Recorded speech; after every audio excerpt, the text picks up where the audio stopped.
welcome to Talk Live at 8 p.m. Yes, ladies and gentlemen, I am getting better with timing. I am.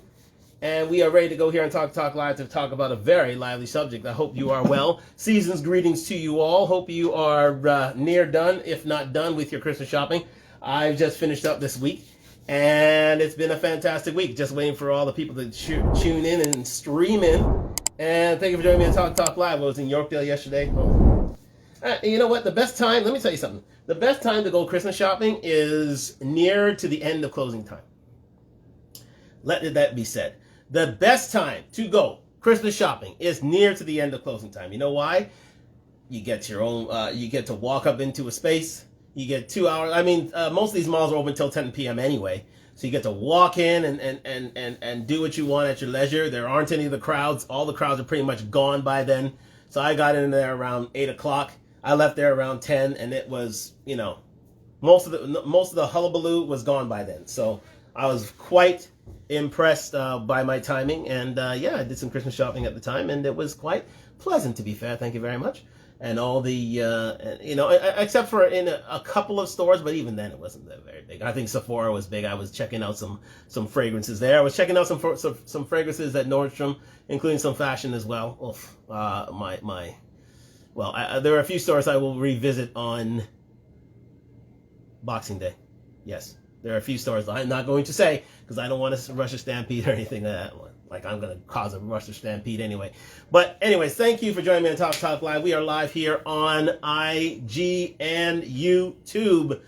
And thank you for joining me. Sponsored by Duntalk, DUNTALK.com.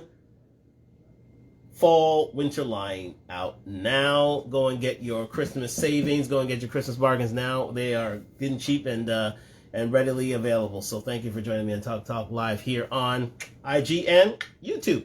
So we're gonna get into this this thing that I just saw on my timeline this afternoon, like literally this afternoon. Just Pearly Things, aka Karen Samuels. That is a good one. I gotta say it again. Just Pearly Things, aka Karen Samuels, was available. Had uploaded her interview with, did a live actually. She did a live with her, a live interview with Brittany Renner. And it was, I just got to look back at it for the most part tonight when I got in from work. And it was fascinating. It was very, very eye-opening, revealing. I would rival that interview with that of the late, great Godfather himself, Kevin Samuels. And it was, I think it was more slightly thought-provoking, slightly more revealing on the part of Brittany, and I think with this interview you really got to take away, what has the remains of Brittany Renner, in my opinion. And where she is now in her state. I mean, she's still living in her truth. She's still doing all, she's done to do, and she's not apologetic of it. And I think she's come to terms with her life. And quite simply, she doesn't disagree with what she's done over time. And and it's all to all intents and purposes, she's come to come in peace with it. So again, So I want to just play that back today. I want to talk about that, give a blow-by-blow account of the actual interview, because it is revealing. I mean, Brittany Renner, if you do not know who she is a famous Instagram model / fitness advisor. Her stock and trade was dating ballers and entertainers. Okay. And you'll see in time how this time with balls and entertainers had paid off in the end towards, basically an entertainment career, a podcast career. Well, supposed in her mind, she wants to be an entertainer. She wants to be the next, I would say, Corinne Steffens. Again, Ms. She's already had a book out. She's already, doing her thing in the. Let's put this over here. She's already doing her thing in the literary world, and now she wants to take her stuff onto YouTube and on the road and see how far she can get with that. Because again, she is a quote unquote reformed 304 girl. She now has a son, and she's living in Charlotte, North Carolina, next to her estranged ex-boyfriend PJ Washington. If you didn't know, he's a member of the Charlotte Hornets, 6 years her junior, and she has now she says, well, she's not, well, let's play out the video. Let's do that. Let's see about Brittany Renner's life. Let's see about Brittany Renner's loves. Let's see about the lessons that she's learned, and if indeed we should have thoughts and feelings and remorse for and if we should feel sorry for Brittany Renner in general. So we're gonna get into that right now. Let me get into the split screen. Thank you for joining me on Talk Live right here on IG and YouTube. So we're gonna get into this right now. Just Pearly Things, aka Karen Samuels, is available. I mean, she's doing wonderful things right now. She is blowing up the YouTube space. I think she's probably the most viewed channel right now in the manosphere. And she's been able to pull such infamous guests as Brittany Renner, and she did a full length interview with her. I think this may be part 1 of 2, or if anything. But again, as you can see here on Talk Live here on IG and YouTube, we are going to get into this interview, and it is quite revealing. Let me say that. I would say a better interview than that of Kevin Samuels, where Kevin try to put her onto some game and how she can move her life forward. This was more of a revealing topic where she got to speak about herself and her trials and tribulations as a 304 girl and now a mother, and now she wants to and how she wants to take things forward. So we're gonna play this video now. Thank you for joining me on Talk Live. Like, subscribe, comment. We're on the road to 1,000 subscribers. Let's get into it.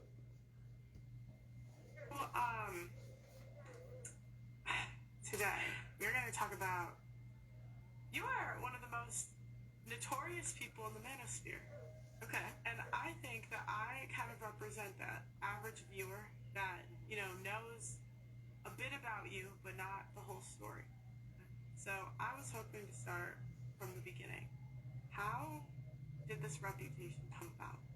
And do you feel like it is deserved? I do feel that it's deserved because what I've come to understand is that I have misrepresented myself for a very long time.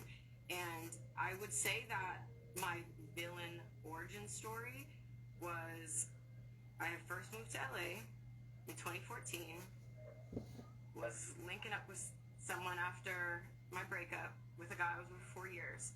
And TMZ put out an article and claimed that I said I was pregnant by Colin Kaepernick, right? Wait, okay, so you were with a guy for 4 years. That was breakup. From high school? From college. From college. Yeah. And you said 18? 18 what?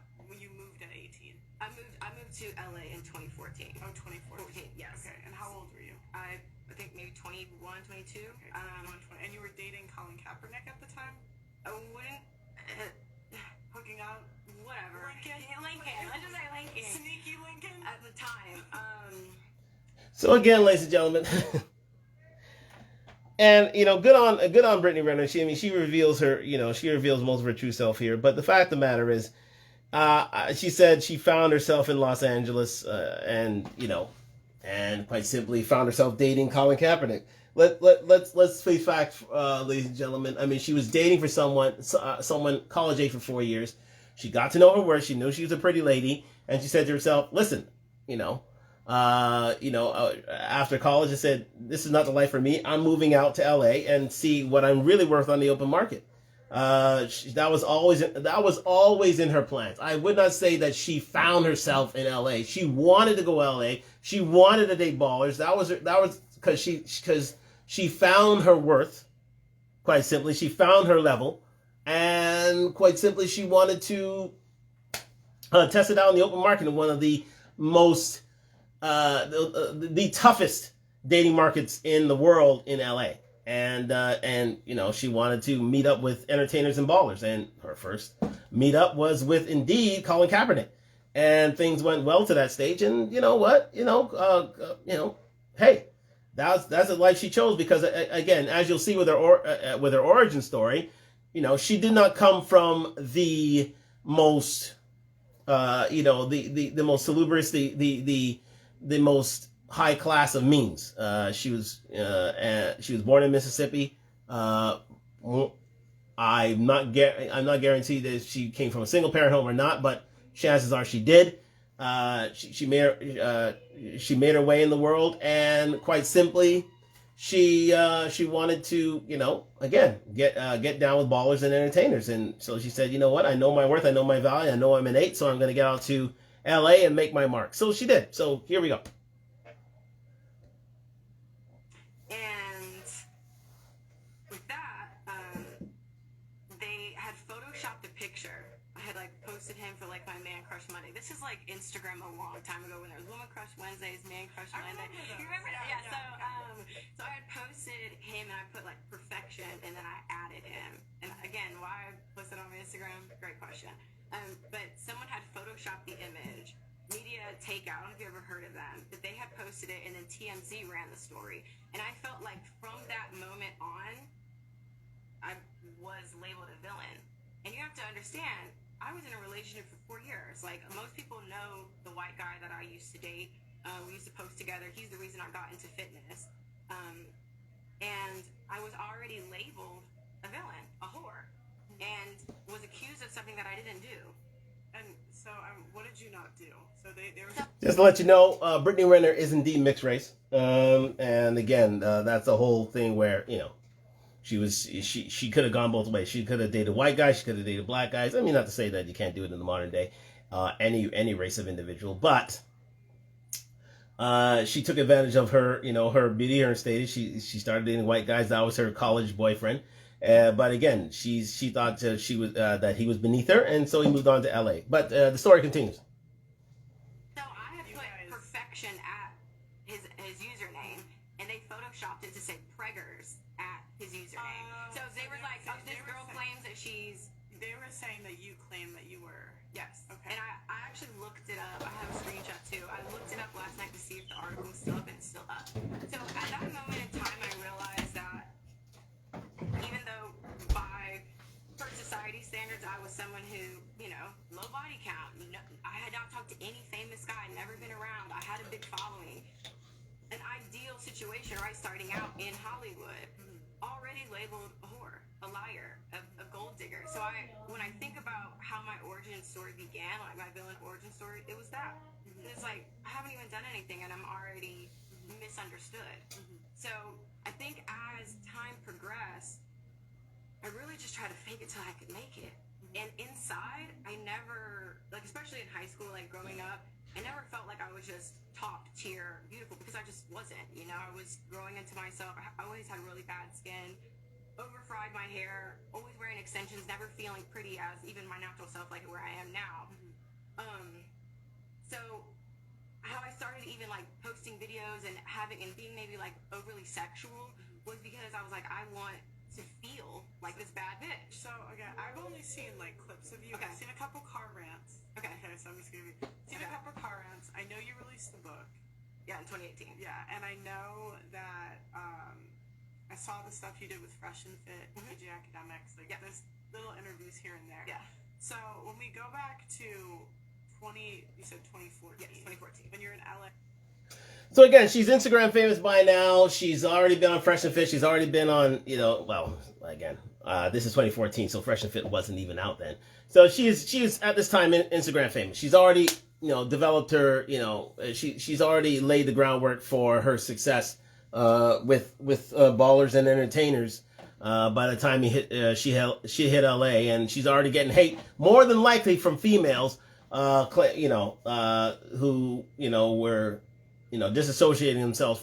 They were dissing her because of the fact that she was claiming pregnancy by Colin Kaepernick when that wasn't even true, and she didn't even attribute to that. So again, through that attribution, to her name, she decided, you know what, I'm gonna fall into this, and I'm gonna be that, she's gonna be that bad girl.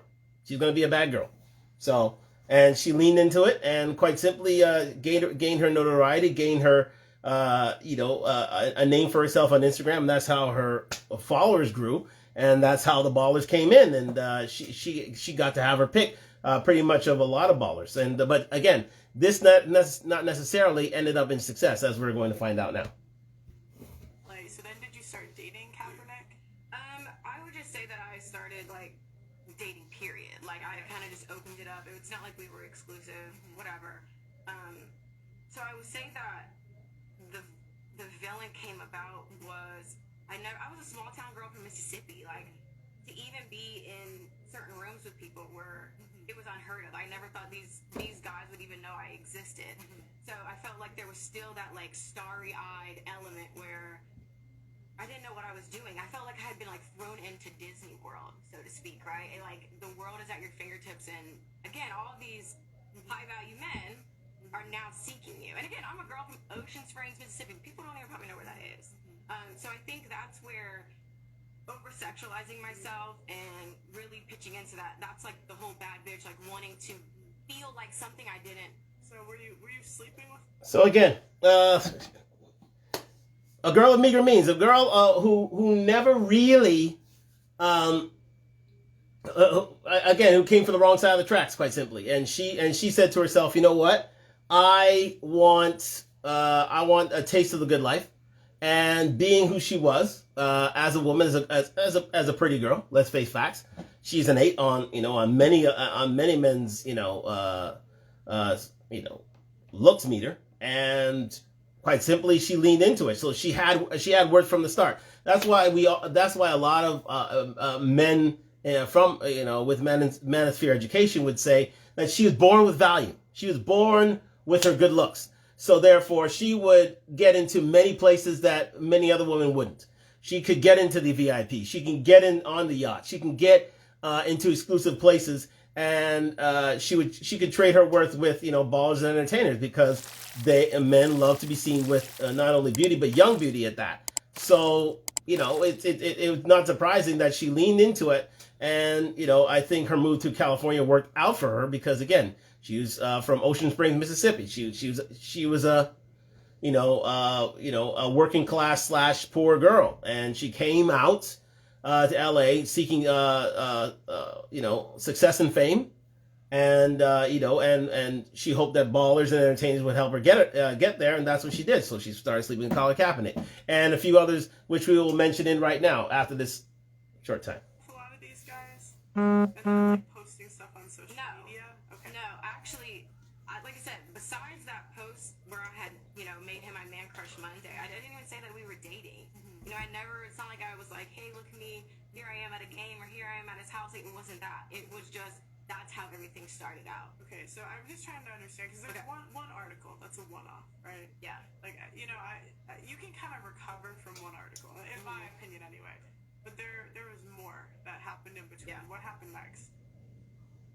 Because I'm saying this because this is literally on TMZ. So after that, when I was talking to him, I kind of moved on, because I'm like, whatever, you're robotic, we move on. Kind of got caught up with Trey Songz. So TMZ were asking him questions about, because my fitness group was the Fit Thick Army. So then I was linked to him, right? Okay. So then that's kind of where it just started to. So then you started. Shit wouldn't work out. I would move on. Okay. And then I especially when I first got on social media, it was a different place, right? Early 20s, guys from all over. I mean, it was just, I would entertain one at a time, though. That was my thing. So it was when I'm done with you, I'm going to move on. And then it just became unsuccessful relationships, and I moved on.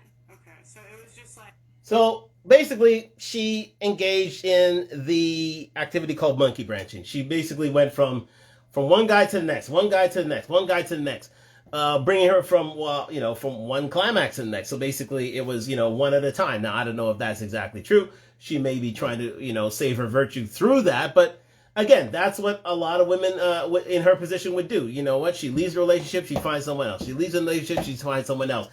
Trying to capitalize on her beauty, especially in her early 20s, because there were so many men in her DMs because she was so popular on Instagram.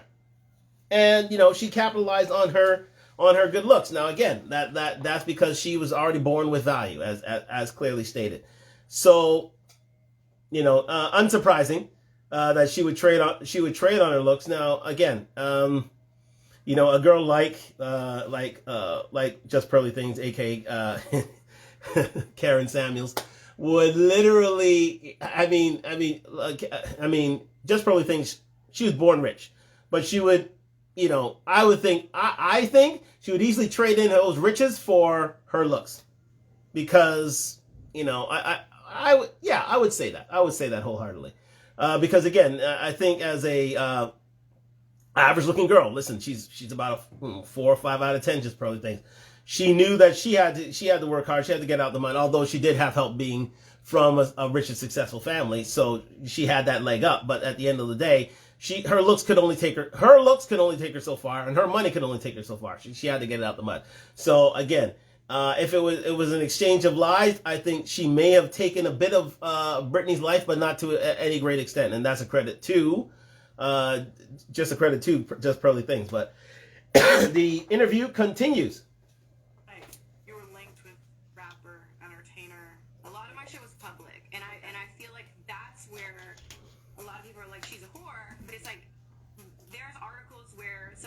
Of me at the movie theater with a guy. That's out of my control. So I would say now, you know, when you kind of figured out how the world works, you try to be a bit more mindful about who you even step out with, but you can't control if people take pictures of you. Were you posting any of these guys No. yourself? So you never posted? No, because we weren't exclusive. Right. You know what I mean? Like, I'm gonna post somebody that's my man. Again, I'm a 21, 22-year-old posted that Man Crush Monday. That's obviously very childish, right? But all these other guys, I didn't post them on my page. So then basically, when one doesn't post something on their page as their boyfriend, quite simply, we're getting to know that she was a good time girl. She was a 304 girl. Let's face fact.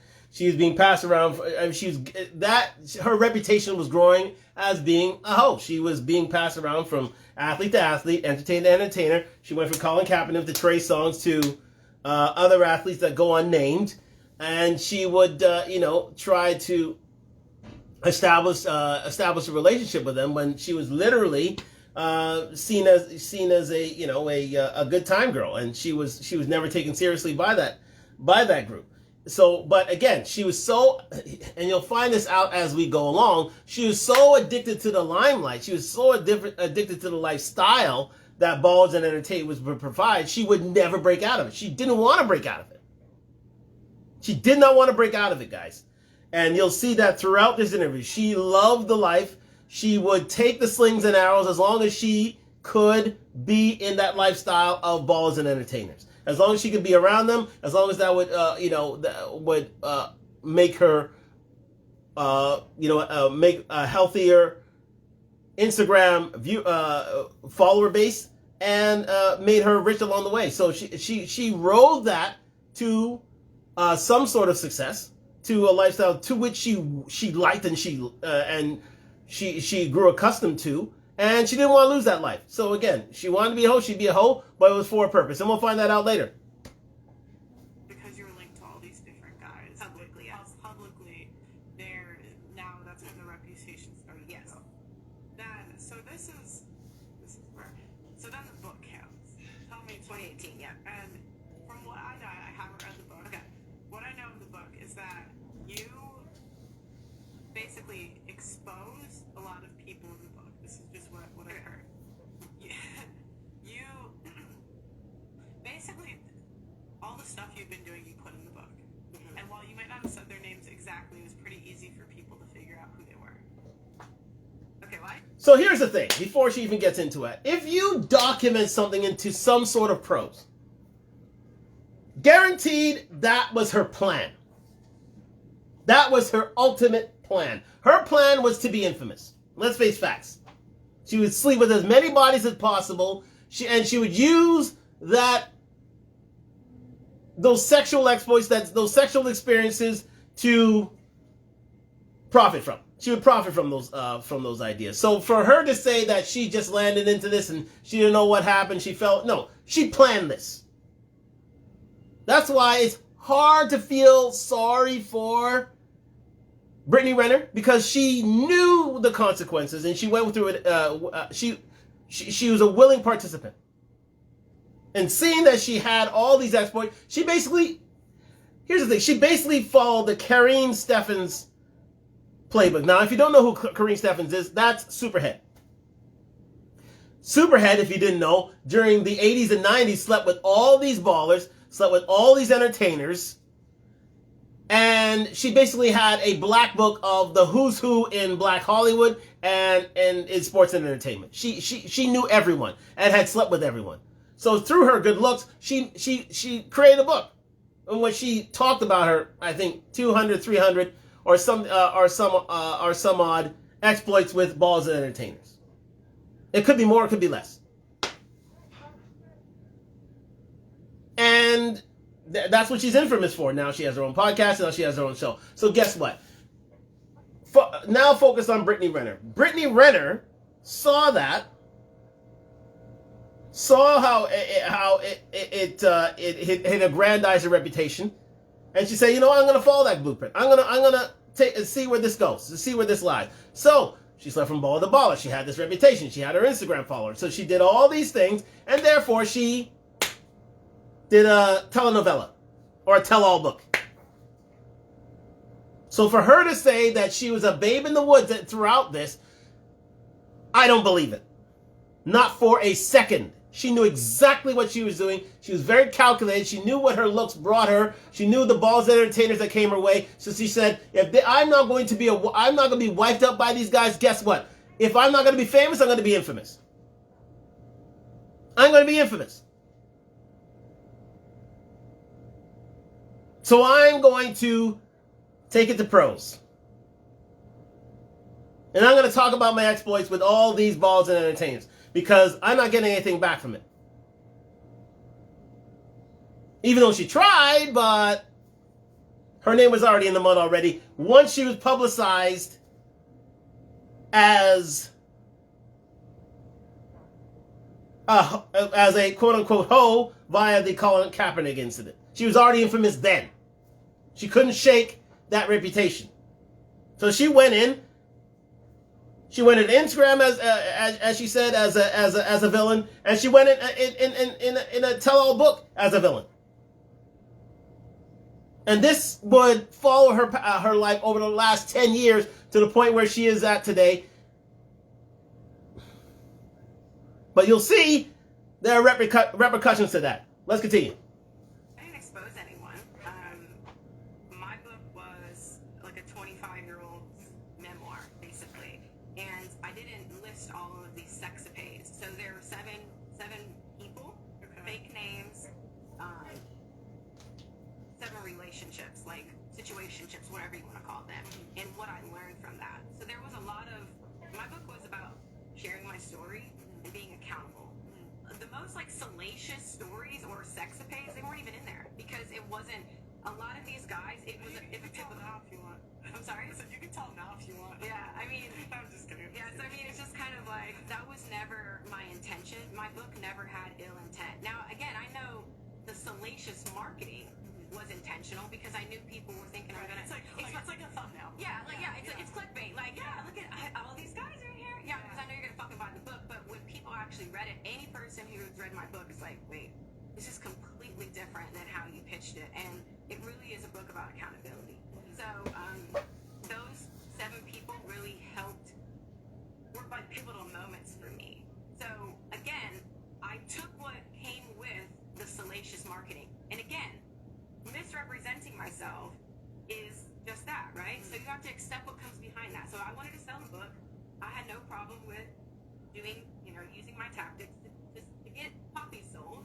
And what came with that is she's not trustworthy. She's a whore, and that's all she cares about is money. She's just a quick money grab. Like, she's a girl that cannot be trusted. And I understand that.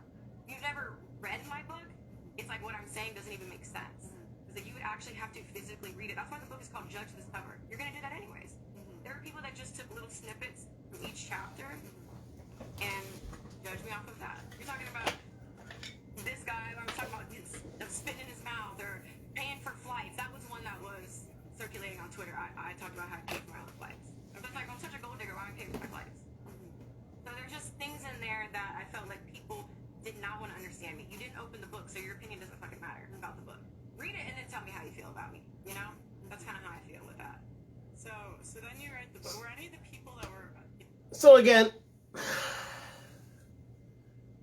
I mean, listen, if it comes down to me, I didn't read the book either. I didn't read the book, but I think it, to be fair, and she has the right to be accountable. She has a right to, you know, tell her story. Let's face facts, and leave the and rather, you know, shroud the campaigns that she had at that time in secrecy, so that she would not be sued because of it. But again, she was trying to find. I think it was a case that she's trying to find that special guy. Her reputation followed her. No guy wanted to be around her. She leaned into her, her 304ness, her alter ego, her hoishness, and she decided to write a book about it, doing the whole Karen Steffens book following thing. And you know what? She wanted to profit from that, quite simply. And listen, the free country, the free market society, she's allowed to do it as she pleases. But again, it's as she said, she was then really considered she was really a 304 then. She was infamous for it now. She couldn't shake it. As I said, once it's put in writing, it's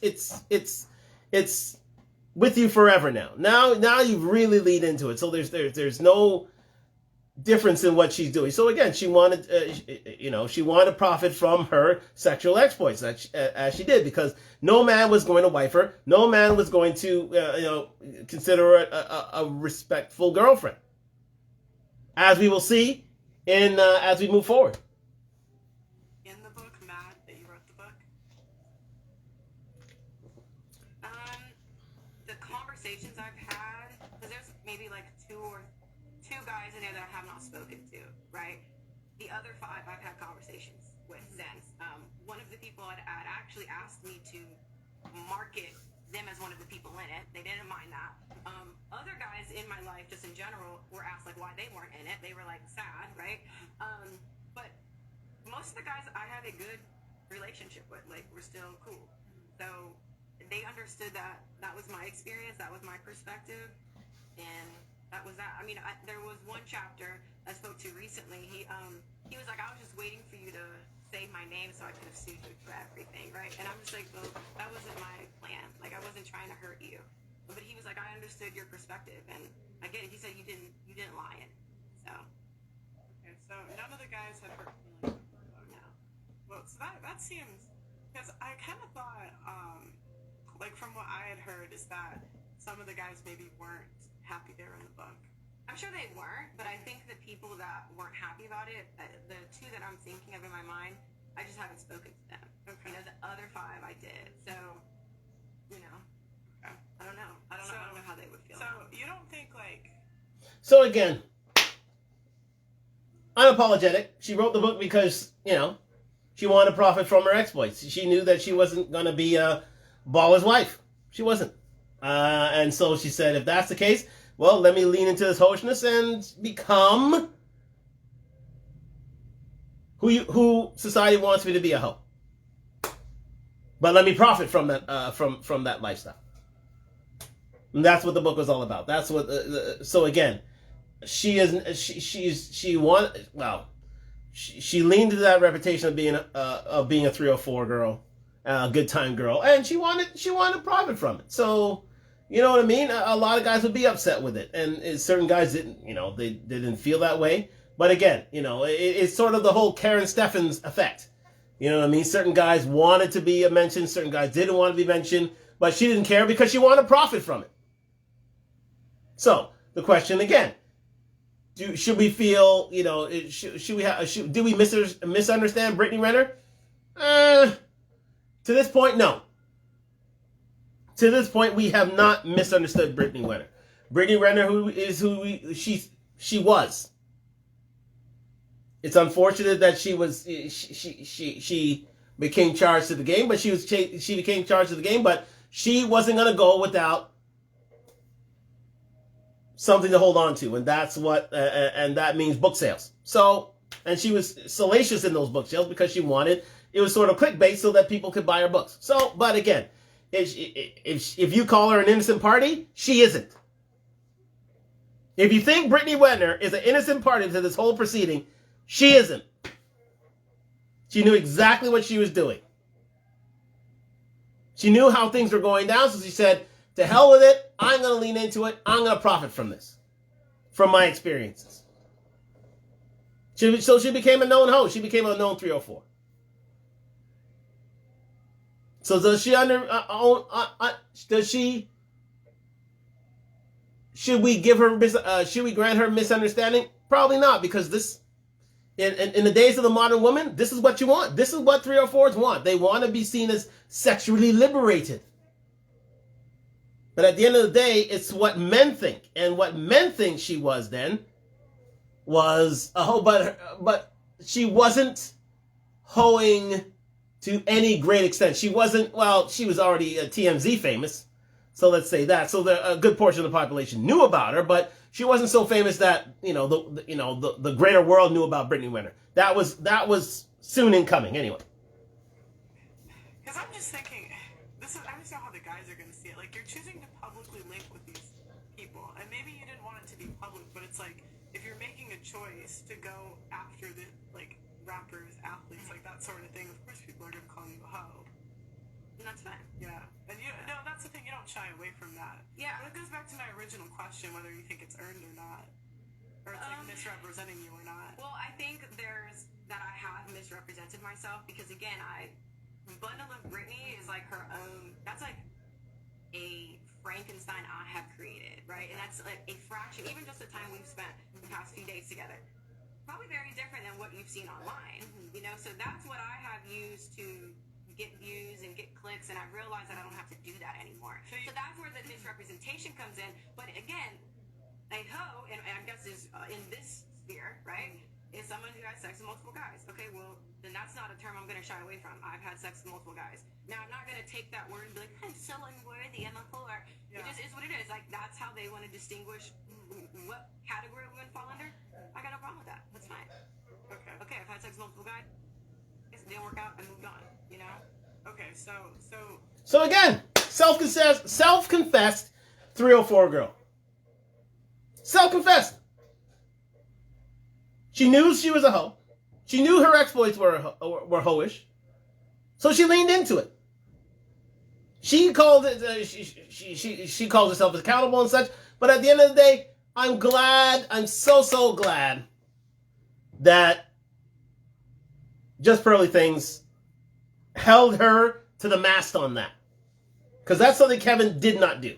Did not go down that path because I think he was trying to be, nice and endearing and such. He didn't want to go in on her. But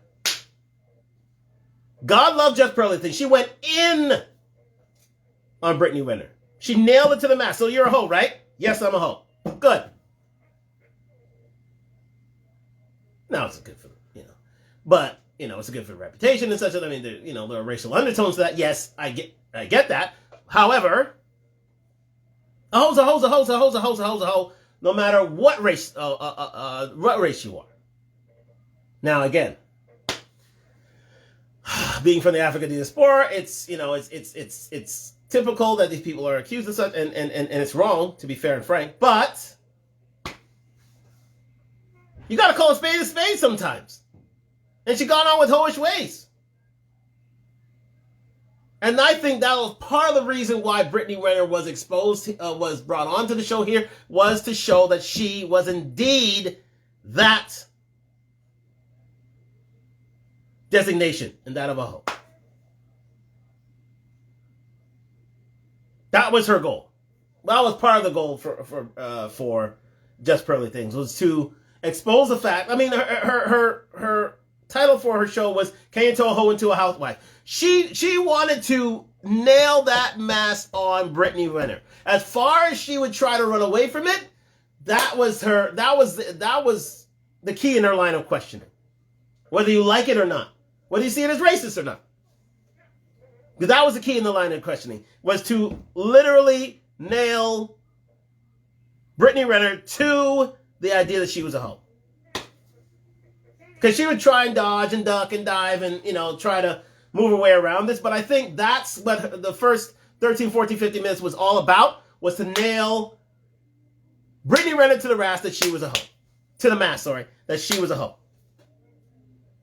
Nail it to the mast that she was a hoe. Now we know she's a hoe. Now she knows she's a 3 or 4 girl. Now is she misunderstood? So far, not really. Not from all intents and purposes. She went LA to deal with ballers and entertainers. She gained her Instagram following. She wrote her book. She slept with ballers and entertainers. She wrote a book about them. So was she misunderstood? No, that was her plan. That was her fallback plan. I think her main plan was to get a baller and fall in love with them and become a trophy wife. That was her main thing. But she wasn't finding that. Because I think the first strike was being Colin Kaepernick's girl and be considered a hoe then. So she gained a bad reputation from there, and then she couldn't shake it. She could not shake it. Now, are men to blame for that? No.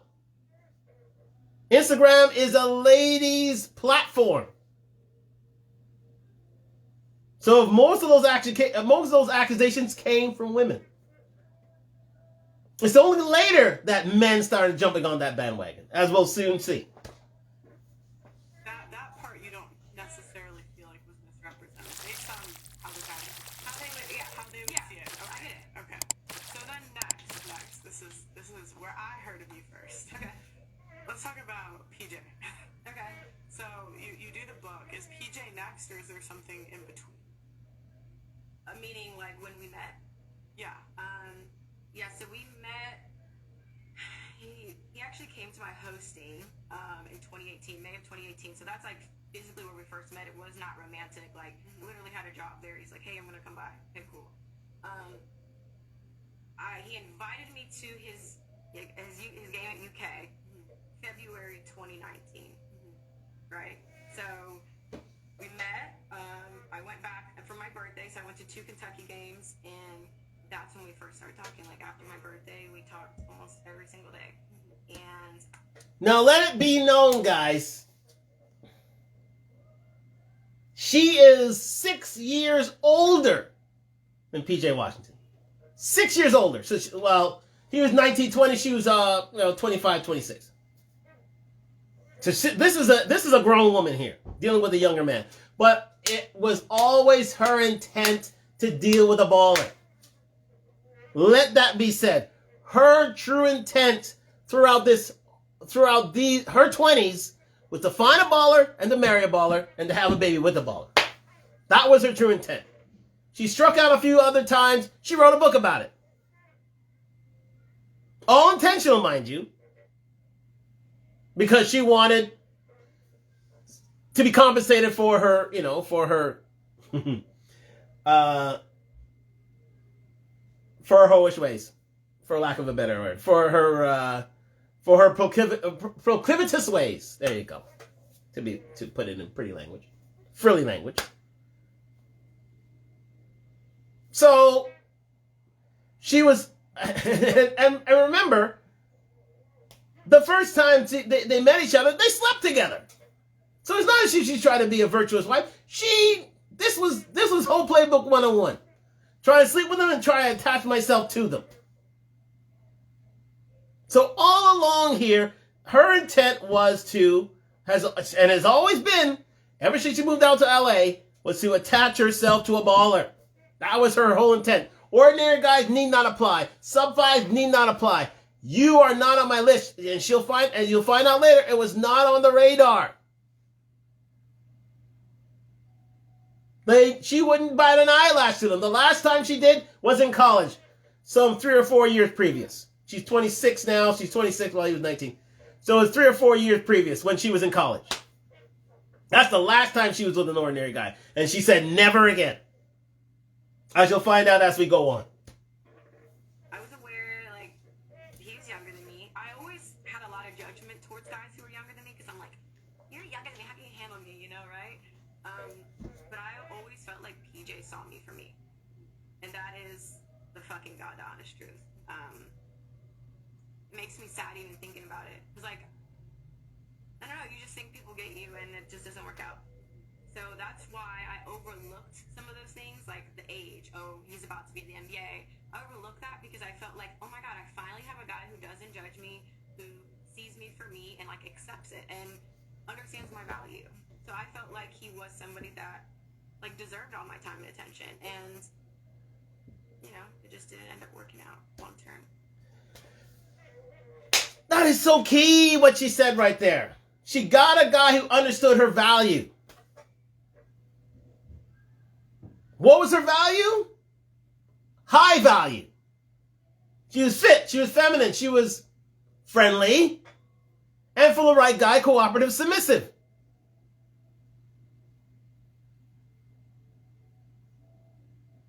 And she knew her value from the start. And that's why she said it's the first time. Because remember, she's not dealing with ordinary guys. She's not dealing with self-value. She's only dealing with top 20% men. That's the only one that she wants to deal with. That's the only people in her quote-unquote radar. You'll find that out later on in the show. But that's all she wanted to deal with. That's all she wanted to deal with was these sort of ballers and entertainers. And if I get and her intent was to be impregnated by a baller entertainer. That was her true intent. That's the reason why she went to Hollywood. To be a baller's wife. That was her point. She just so happened that she fell into the whole category. She just fell into the whole category. Now she found herself, okay, I got PJ now. Again, 5-6 years as junior. Now again, you know, the developmental mind of a college student, all he wants to do is get as much sex as possible, and quite simply, that's how their relationship started, was sex. There was no courting. Well, you couldn't court because Lord knows her body count was way too high. She couldn't be courted again. Let's face facts. She was a modern woman by then. She was 3 or 4 by then. She was a hoe by then. So she thought to herself, you know what? I mean, she may have found love with the gentleman, but he was young enough to give her the benefit of the doubt. That naive, that much babe in the woods, because again, if it was an older guy, I doubt she would get that sort of time. So she had to go younger to get that sort of understanding from a younger guy. But her intent, again, was to have a baby and to wed a baller. That was her full intent. You'll find that out as we go along. So, and how old was you when it started? How old were you? Because this is the narrative. 20. I've got a million questions about the age thing. I'm so glad you brought it up. You grooming, like they said, because that was pedophile, predator. What? Just to give context to the viewers at home, if you guys don't know anything about Brittany, I saw a video of you where you were in the car saying this is basically how you can get a kid off of an NBA player. And it's really easy because these guys don't wear condoms, and it's something to that effect. So then, a couple years later, when you have a kid off an NBA player, it's not a good look. And especially that he's a lot younger than you. So what did you feel like was misrepresented there? So, to give a little bit more context to the video too, especially, I think I made this video in 2018 and I was in my car ranting, you know, like I always do. And people were saying that, you know, you're a gold digger, you're this and you're that. And my way to defend myself... Was that when you also said that you pay for your own flights, too? I was just... I would have to go to my archive and play the video in its entirety to be able to confirm that. Because there were other times I talked about paying for my flights. But in that video, I was saying that if I really was a gold digger, I could have several kids by now.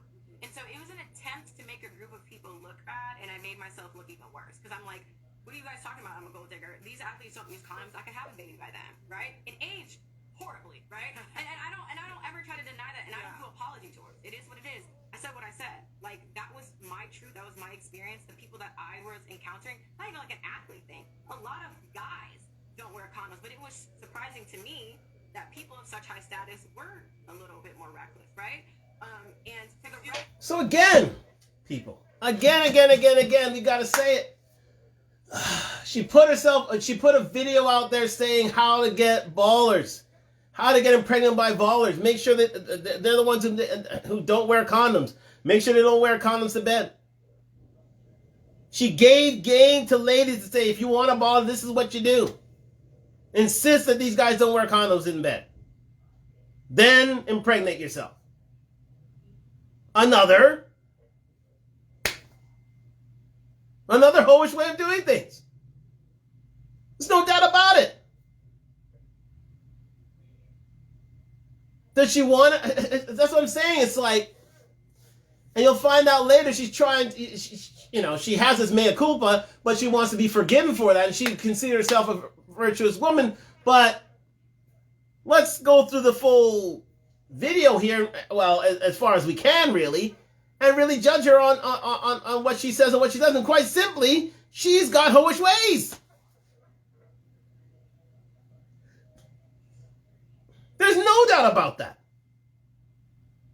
I mean, we're trying to give her the benefit of the doubt here, but she keeps making mistake after mistake after mistake. Sleeping with different guys. Writing a book about sleeping with different guys. Then she wanted to get a ball that's 6 years her junior. Then she had, count the mistakes. Then she had done a video on Instagram on how to get a baller. Why not letting them have a condom? Because these guys are so stupid that they won't bring condoms to bed. So, make sure you're ready. Make sure you're ovulating so that you can be impregnated by these guys. What does that say to you? What does that say to you? She walks like a hoe. She talks like a 304. She acts like a modern woman. Guess what? It is what it is, people. She's trying to explain her way out of it, but it's in the name. It's in the title of Just Pearly Things podcast. Ridiculous. We're trying to get the benefit of the doubt here, people, but she line after line, she just keeps messing up. She keeps messing up, guys. I'm trying to defend her here. I really am I'm trying to see something. I'm trying to salvage something of Brittany Renner's behavior, but I can't. Think of me as a defense attorney. With all this evidence against me, what am I to do? Well, what am I to do?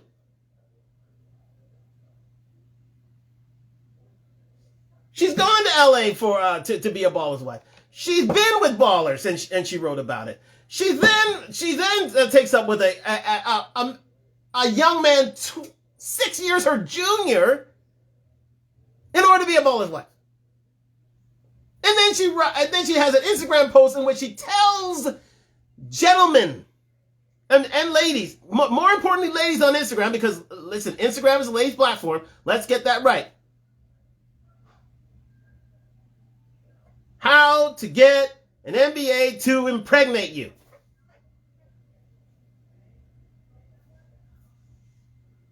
What's counsel to do? What's counsel to do? I think they have so much to lose. Yeah, I guess that's exactly what it is, right? It's like, why do you trust me, right? Yeah. And as a young person, and you're not even a young person. So in your head, you were saying, like, fuck the haters. I could have a kid. Yes. None of these people, if you wanted to catch a kid by an NBA player. It's really easy because they're dumb, right? So that's where the context of that video, right? And then I met EJ. She's actually insulting NBA players by saying, you want to catch a kid, NBA players are dumb. They don't bring condoms to bed. Be with it as it may. So she's actually getting this for likes, for clicks, guys. Hoish behavior for clicks. Now, again, you being an NBA player, you got to be wise to this. You got to be wise to it. But she is what she is, and she's doing what she's doing, guys. She's doing what she's doing. No two ways about it. No two ways around it. Because she wanted to cater to the 20%, and if she has, and she will do whatever it takes to be there. Now, I think this is from humble beginnings, but I think, quite simply, she was desperate for the fame and desperate for the limelight, people. And whatever she had to do it, she did it. Even if she had to be a hoe. Like, we started talking when he was 20 years old. We have a 6-year age gap. So you're 26. Yeah. 20. I'm 26. 20-year-olds are pretty. But I'm telling you, when I met him, I just felt like, and like, genuinely, Yeah. he had an old soul.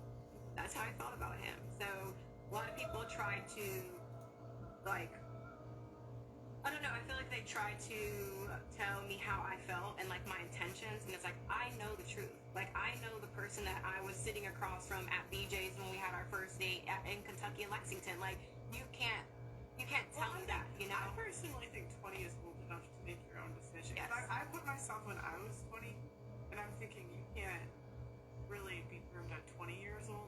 But for some reason, I feel like back then they said that something about you met him in high school. I did not even know he existed. Okay. I didn't. Like, and honestly, Did you see him play in high school? never. Okay. I don't, but that's what I'm saying. The $200,000 a month, the meeting him when he was in high school. Again, like, even when I first was, like, I met PJ when I went to Kentucky, I was talking to someone who played on the Nuggets at the time. And it was someone that I kind of had a history with. And when I met PJ and we had that connection, I immediately cut the guy from the Nuggets off. You see what I'm saying? So, like, I have my own shit going. I did not know he existed when he was in fucking high school. What? I'm pulling heavy hitters. What am I worried about a fucking kid in high school for? But that... Again, guys, she's pulling heavy hits. It's all of her behavior tells on her. It just tells on her. It just tells on her. Her behavior denotes the fact that she only wants balls and entertainers. That's all she wants. She was dealing with somebody on the Nuggets before she met PJ. That was her intent. Her intent was to be a baller's wife. That was her true intent. The fact that she had to go through all those bodies in order to find PJ Anderson, so be it. Let me profit off of that.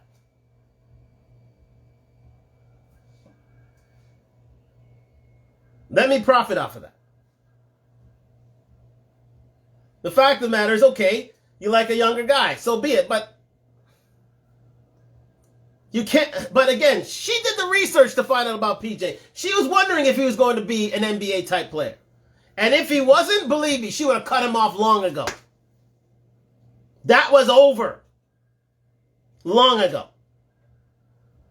If he never made the NBA, pretty much that relationship is dead. It's done.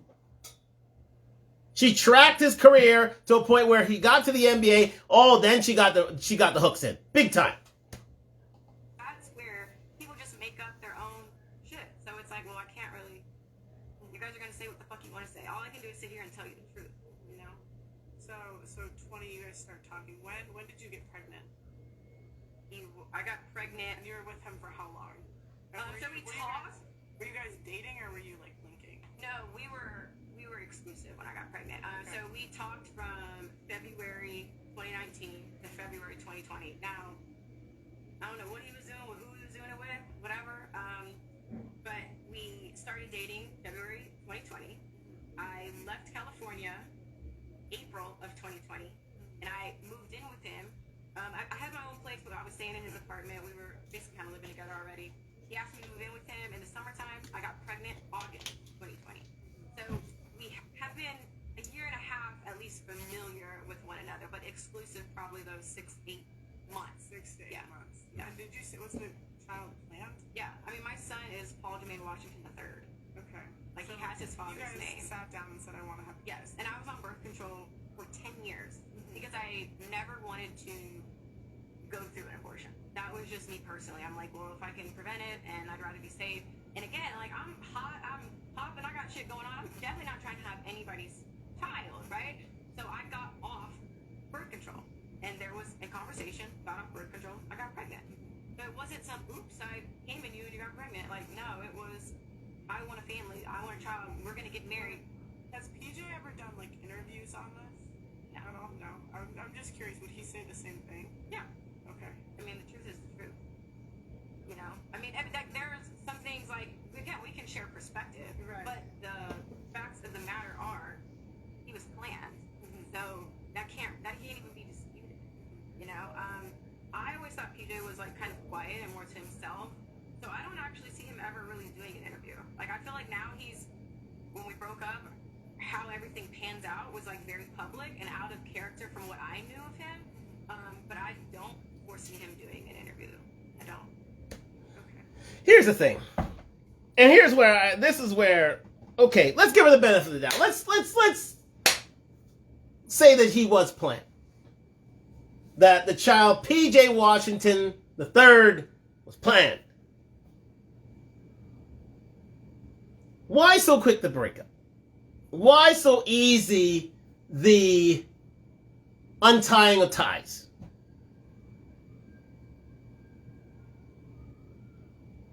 My belief is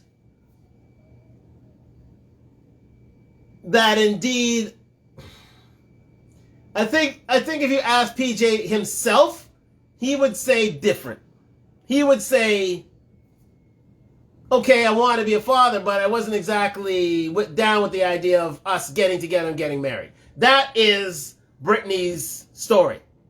Because we haven't exactly, listen, there wasn't any real attempt on PJ's behalf. Now, if somebody can prove me wrong, mention it down below in Talk Talk Live. Please do. I'd love to hear from you. But we never heard from PJ to say that, yes, I am a father to this child. I want to be in this child's life. I want to marry Brittany Renner.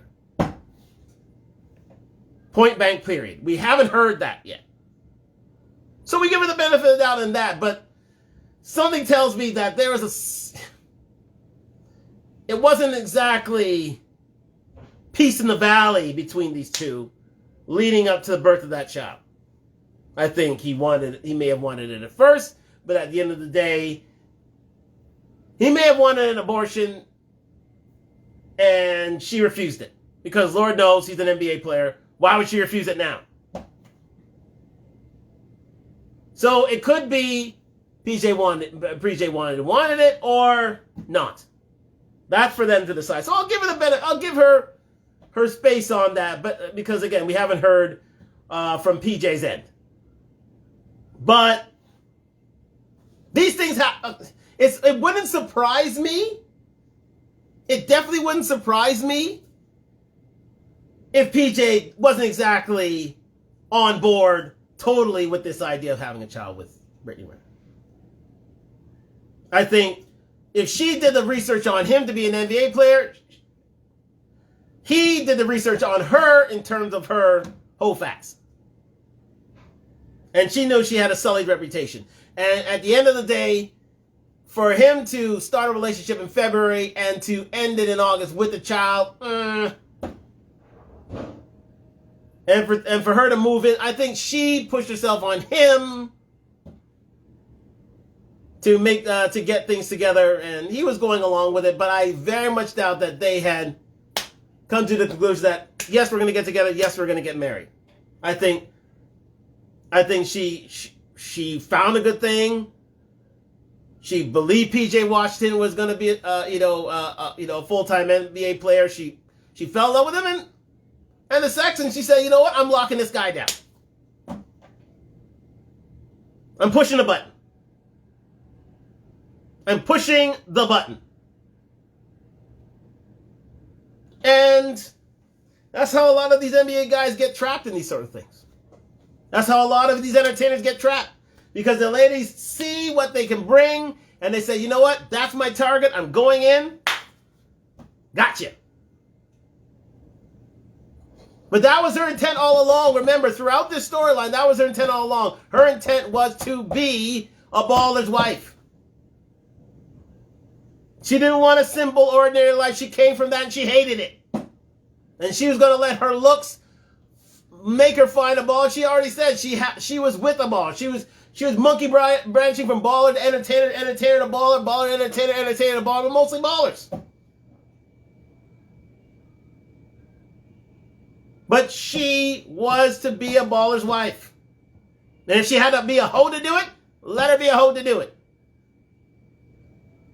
The thing about it was, PJ and most men aren't... Let us continue. I'll announce that a bit later. Okay, so you guys break up, or no, you're together. Tell me, how'd you guys split up?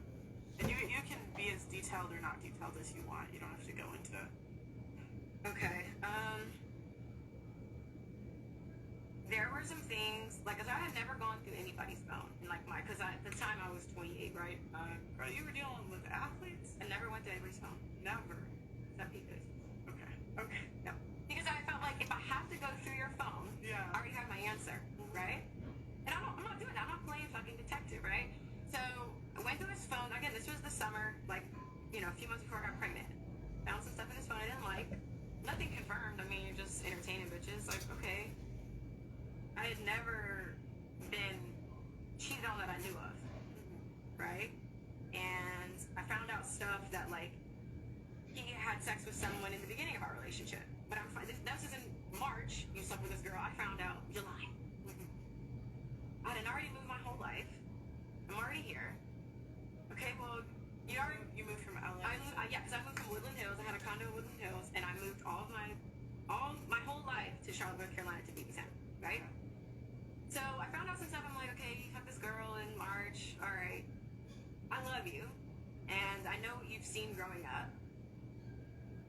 I've never forgiven anyone because I've never caught anyone cheating on me. But like, I understand your family dynamic, so I choose to understand and to forgive you. And so, one of my best friends, when we were talking about how we were like basically trying to get pregnant, she was like, "Do you think that's a good idea? Because you just found out all this stuff, right? Like the voice of reason, right?" And she's like, "I don't think that's a good foundation." And I was just like, "No, I trust who I'm with. Like I get it. Like we've talked about it. Understand." And he is younger than me, right? He's younger than me. I'm gonna try this. I've never done this, but I'm just gonna try to overlook it and move on. So with that knowledge, again, this is where I take accountability too. I saw behaviors, I saw red flags, and I still chose to move forward. And it's because I loved him. I don't know, I believed in him. And I guess that's where I'm a foolish woman, because I just chose to believe in him. Yeah, girl, that's La La Land. Respectfully. Yeah. It's just like, and we talked about the... So again, guys, that's why being red pill in these days and ages is so important. You see how much forgiveness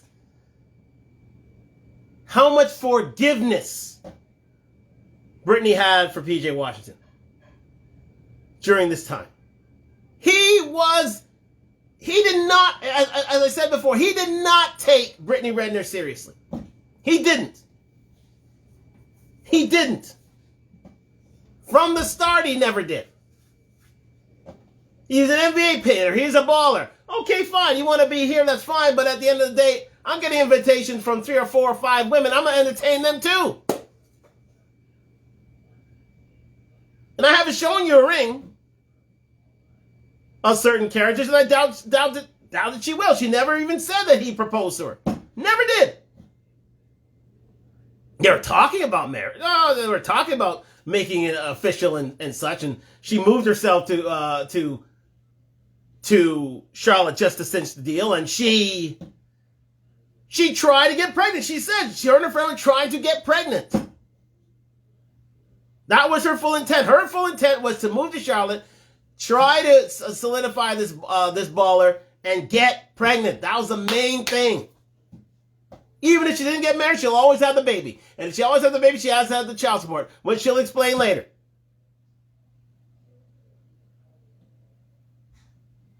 She knew exactly what she was doing. The only thing is, it backfired.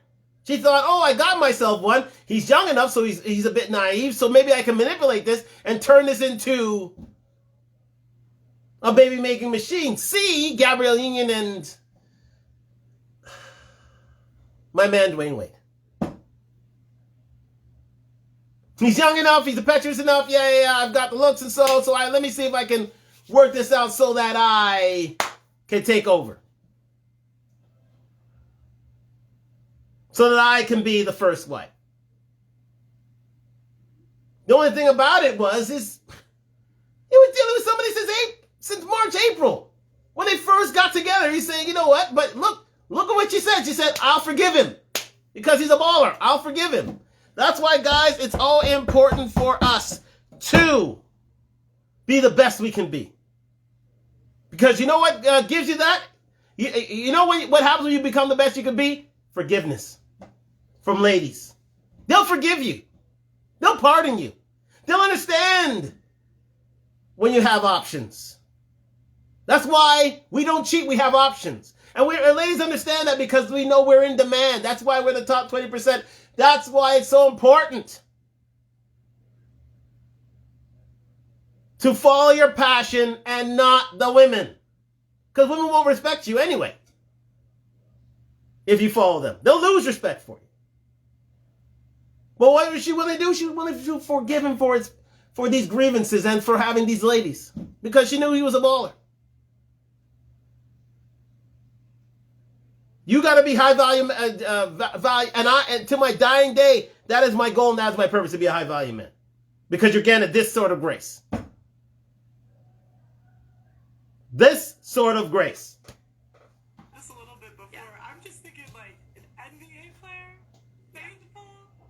I've seen him. I've said this before, but I've seen him at the D3 level. D3.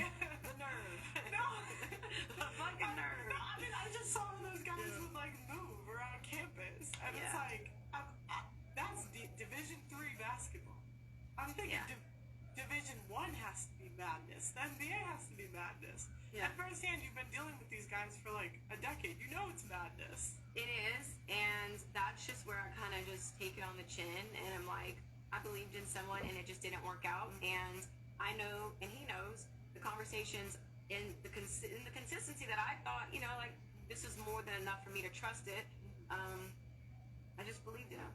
And I can accept my responsibility in that for overlooking certain things that really I should have paid more attention to. Why? Because you want to be a baller's wife, Brittany. You would overlook 1,000 things as long as you become a baller's wife. As long as you get that lifelong goal to be a baller's wife, you look for 1,000 things. And secondly, if PJ Washington was interviewed by myself or anybody else, I'm sure he'd have a different story to Brittany. He just doesn't choose to air it out in public, and all the credit to him. He doesn't want to air it out in public. But he would have a different story to one that Brittany Renner had in general. No doubt about that. He would have a totally different end, a totally different story.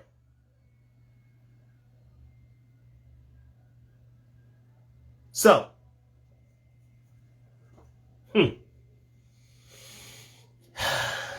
is she misunderstood? Nope. Not yet. Do you ever look for like just a normal guy with like a 9 to 5? Because it's just, guys will always say like, pay attention to what they do, not what they say. And and it's like, a lot of times we'll complain about getting like cheated on or something, right? And then, you know, we overlook the 9 to 5 guy who won't. I would say that, I mean, my first boyfriend I met in college, he was regular guy, and I love him to death. I had dated a lawyer during that span. Who broke up with you? College guy. I broke up with him because it got abusive on both ends. But this is just from the guy's perspective. Like they're gonna be like, okay, well that was the guy who wouldn't cheat, but you dumped him. Well, it got to a place where he was he was condescending and emotionally really abusive, and then it got to a place where you're pushing me, now you're bruising on my arms, and now I'm putting my hands on you because I'm trying to defend myself, and I just felt like the respect was gone. It didn't have nothing to do with whether you cheated or not. It was, we are very toxic together, and I do not foresee us moving past this. Like, I feel like once, and this is me, once that respect is lost, for whatever reason, and then I y'all put your hands on each other, it has to end because there's only one way it's going to end. It only gets progressively worse. In my opinion, in my experience, I'm not trying to find out either. You're putting your hands on me, doing all that other stuff. I don't want to see what you're capable of. Did you file a police report at all or no? No. Mm-hmm. Because, again, it's just like from... Like, a lot of times we'll say these things about guys, but it's like, the question is, like, me, if I'm getting punched in the face, Well, I wasn't getting punched in the face. It was more so you were, like, bruising my arms and Mhm. pushing me down and little stuff like that. And I know, if he would have punched me in the face, that would have also be a different thing. I've never been hit or punched anything ever. So, yeah, I feel like it was leading up to being punched in the face. But bruises on my arms to me is a little more than enough. And then you never hit first? I slapped him, yeah. Mm-hmm. Okay, but you would agree that's, like, mutually peaceful. No, that's what I said. I said it was, I didn't, yeah, I never said, oh my god, no, like, it got to a place where I'm like, alright, now I'm about to start putting my hands on you too. And that's the thing, like... And now you know why we call Just Pearly Things Karen Samuels. Karen. Karen Samuels. Because that's exactly the line of questioning that the Godfather would have gone down with it. It's like, it's not usually mutual. It's not usually he put his hands on you and he abused you and there was no police report. It was mutual affray, people. It was mutual affray between Brittany Renner's first boyfriend and her during her college years. That's why she didn't file a police report. Because it was a fair fight. In most eyes, it would be considered a fair fight because he got bruised. He would have smack bruises. She would have arm bruises. No difference.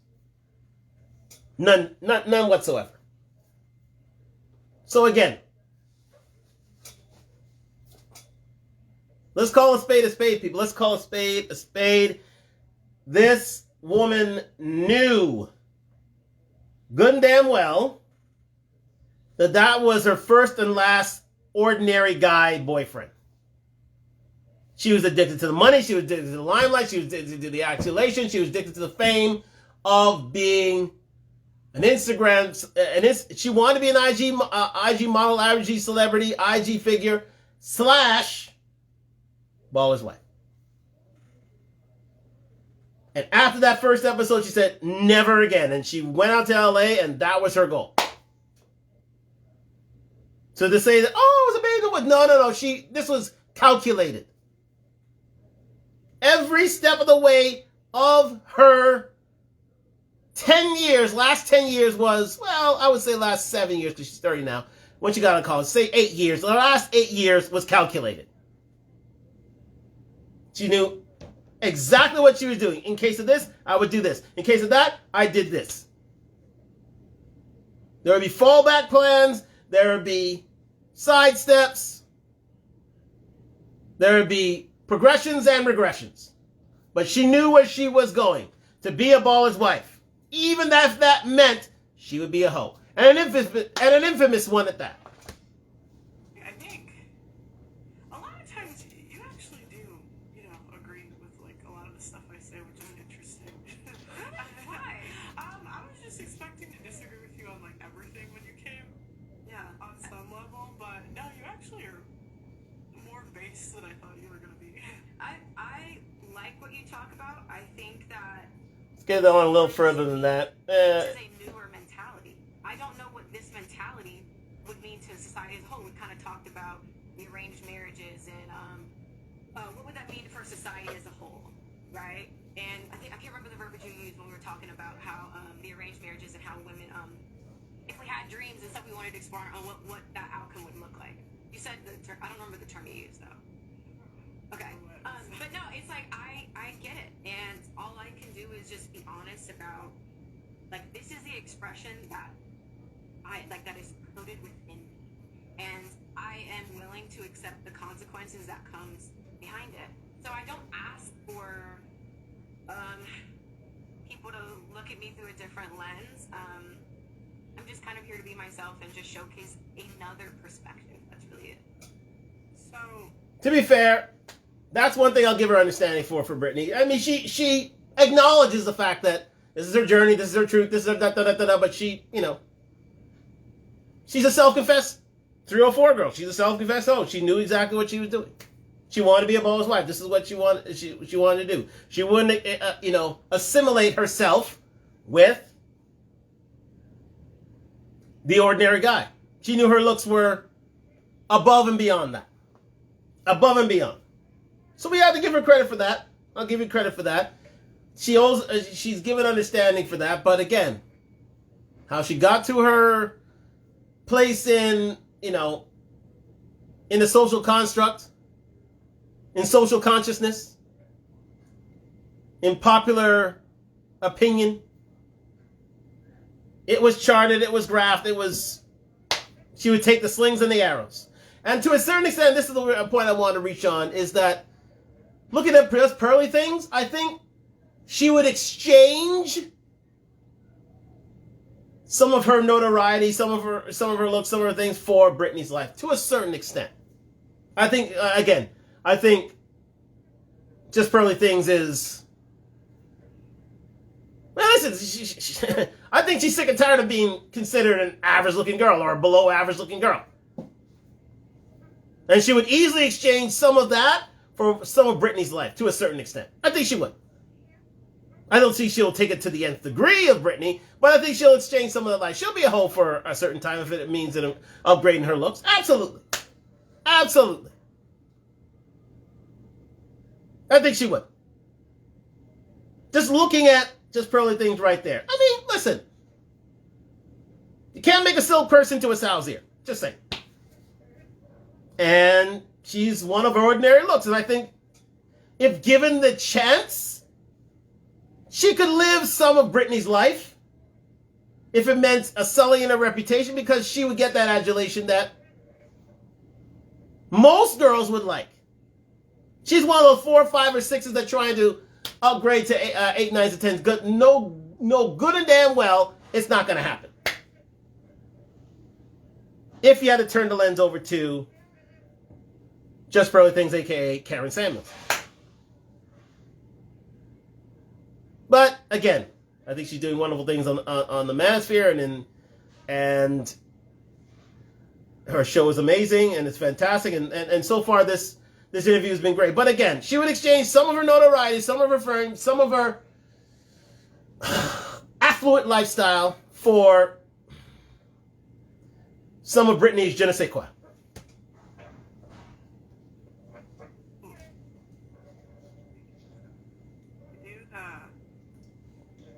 Looking back, was there anything that you would do different?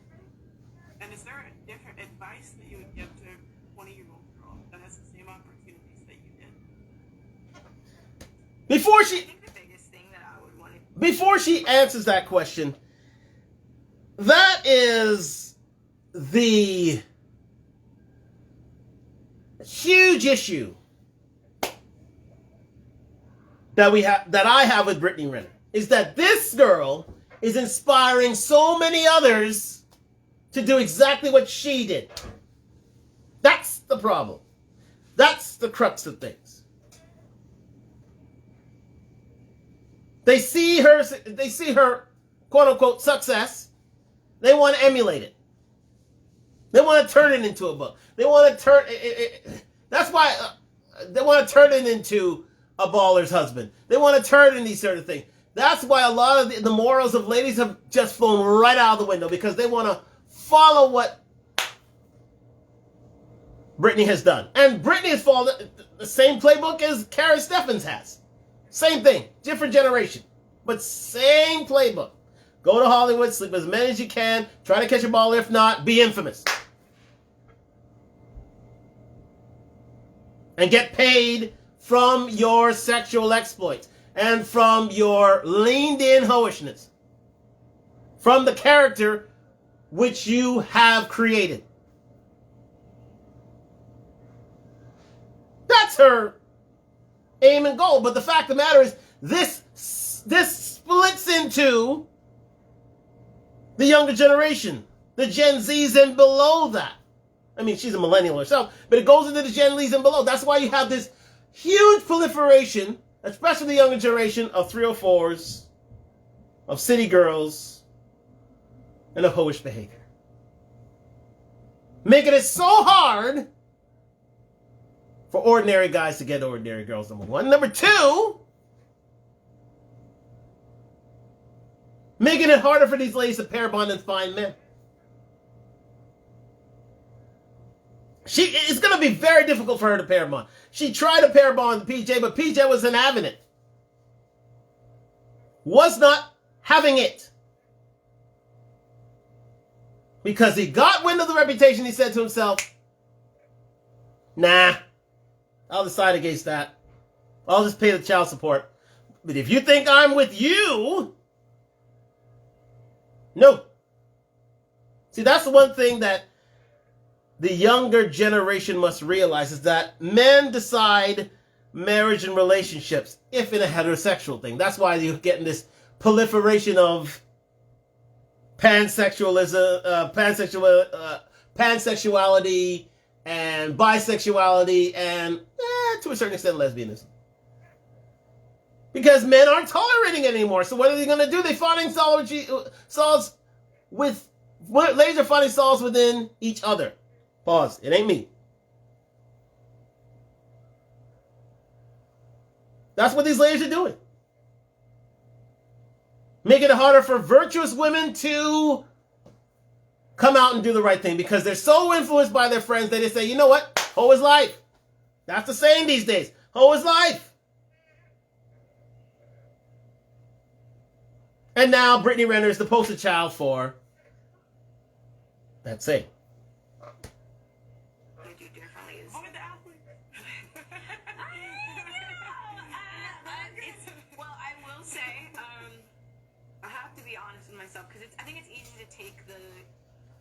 Route and say like I would do nothing differently. Now, from the wisdom I have acquired, no, I would not change this wisdom for a clean slate, and that's just the God honest truth. But I will say to 20-year-olds, and even to my 20-year-old self,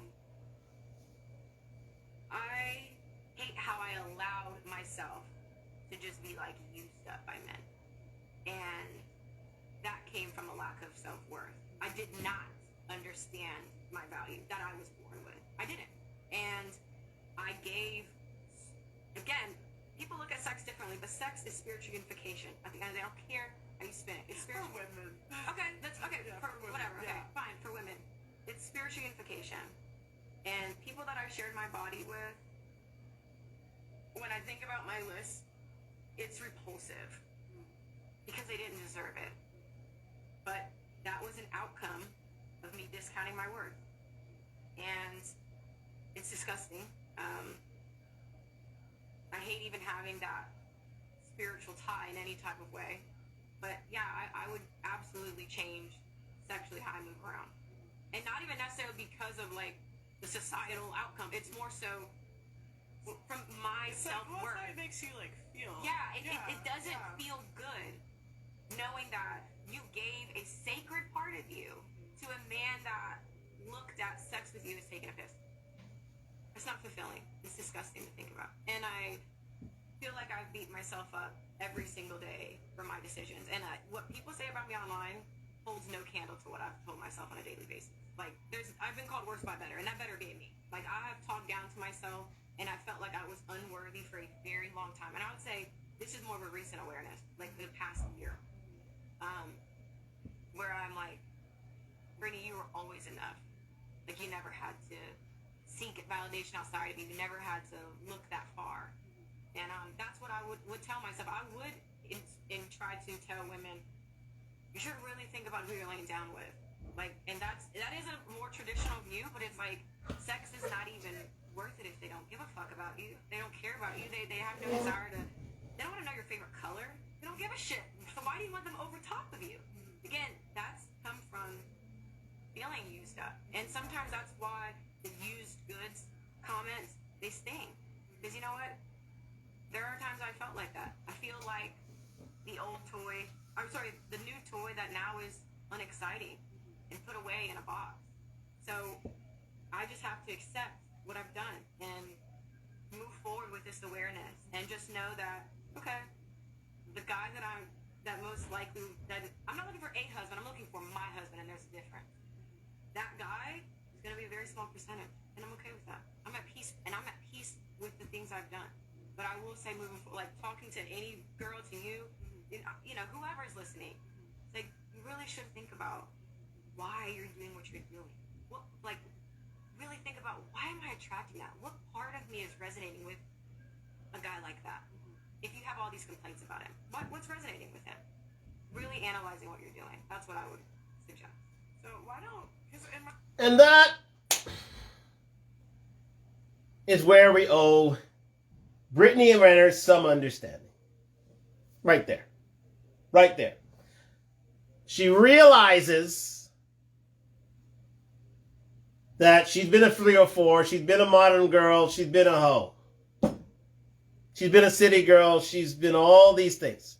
And she realizes that at the end of the day, it's not in a woman's being to be that. Now I hope that that message is amplified to most girls out there, especially in that hoe phase. Especially in that 304 phase. It's amplified to them. You can have your fun, but don't let it be at the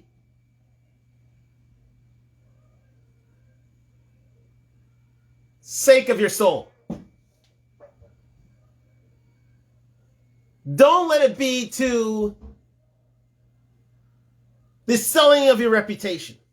Because that lasts a lifetime. That lasts a long, long time. Not in the eyes of women, but definitely in the eyes of men. Now, if you don't care about men, so be it. But most women do. Especially high-value men. It resonates deeply with them. Deep. That's the reason why P.J. Washington did not want any part of Brittany Renner. Not a single part of her. Because the word got out there. She was who she was. And I guarantee it. Once he got wind of, oh man, she's a bit of a hoe. Okay. I mean, we kicked her and we had a good time and everything, but wife her? No. That was never his intent. That's why he was still dealing with ladies as the relationship began. Well, again, it was because he was a baller, yes, but at the end of the day, even so, her reputation was known, and I'm sure ballers had told her about this girl. Told her about it. Listen, men ain't stupid. We have our own little networks, ladies. I know you have your little networks out there, but men do as well. That's why we always have a whole facts readily available, especially to one who is nationally known and internationally accepted. If we see you on the whole facts, word gets round, our attitude changes, and you wonder why. You literally wonder why. Why we see you in a different light, why our behavior is different, why the plans that we made have changed.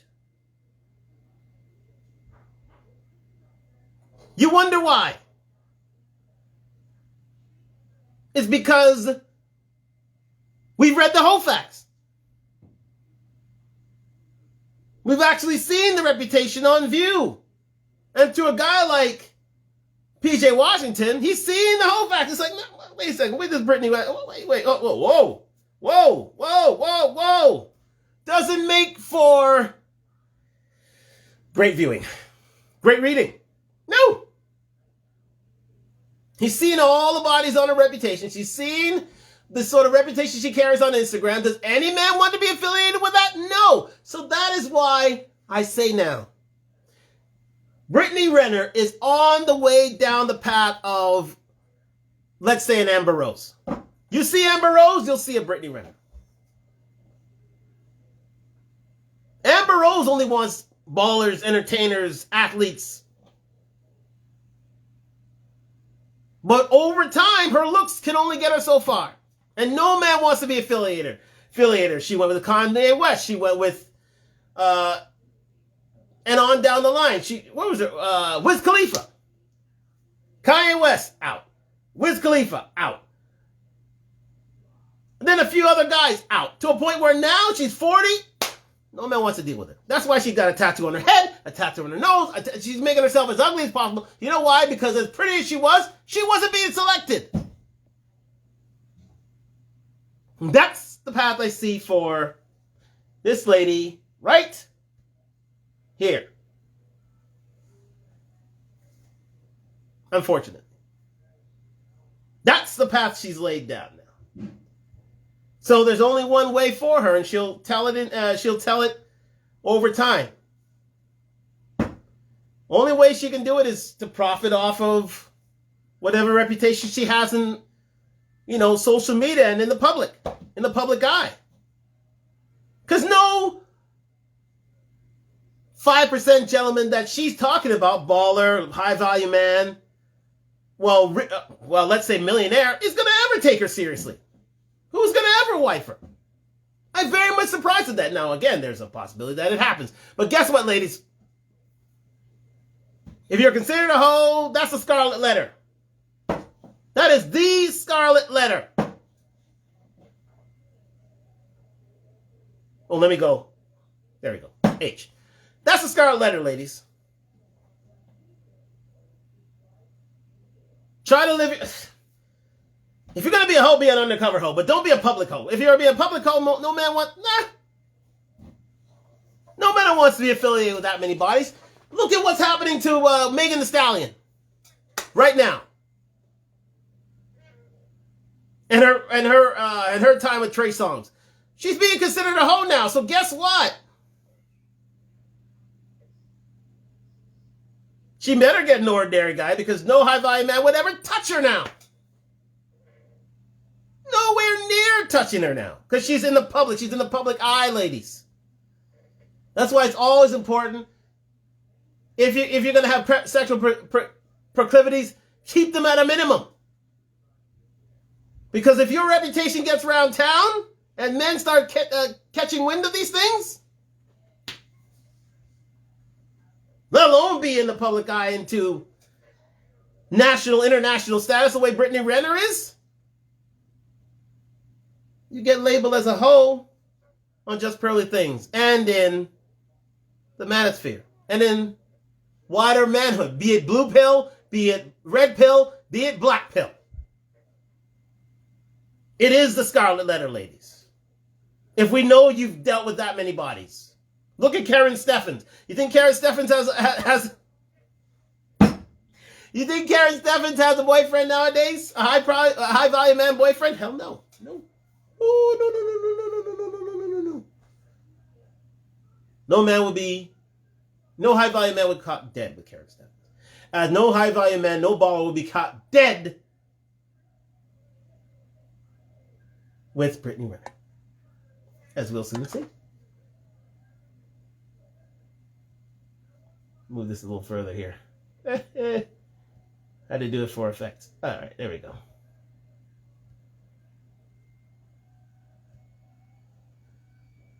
Where I'm at emotionally, and it's not even like a jaded thing, right? It's more of, I know my value. I can have one conversation with a guy now, and I know exactly what he's about. So most of the guys that have presented themselves in front of me just want to fuck me. I'm not interested in that. And I'm going to keep an open mind, and I'm going to keep an open heart. But I know by how a man approaches me, how he speaks to me, I know that that he wants more with me. It is just, I know. So that's where I'm like, I'm not going on dates right now. I'm not talking. I don't have somebody that we talk every few days, every day. I have no masculine energy besides like my family, our family friend Jerry. I have no masculine energy in my sphere, in my bubble. I don't, because I think I focused on men and just dick in general for a very long time. And now I'm just gonna get to the business. I understand that the window, the percentage, it's changed a lot from when I was 22. So all I can do is kind of equip myself financially, take advantage of the opportunities I have now to set myself up.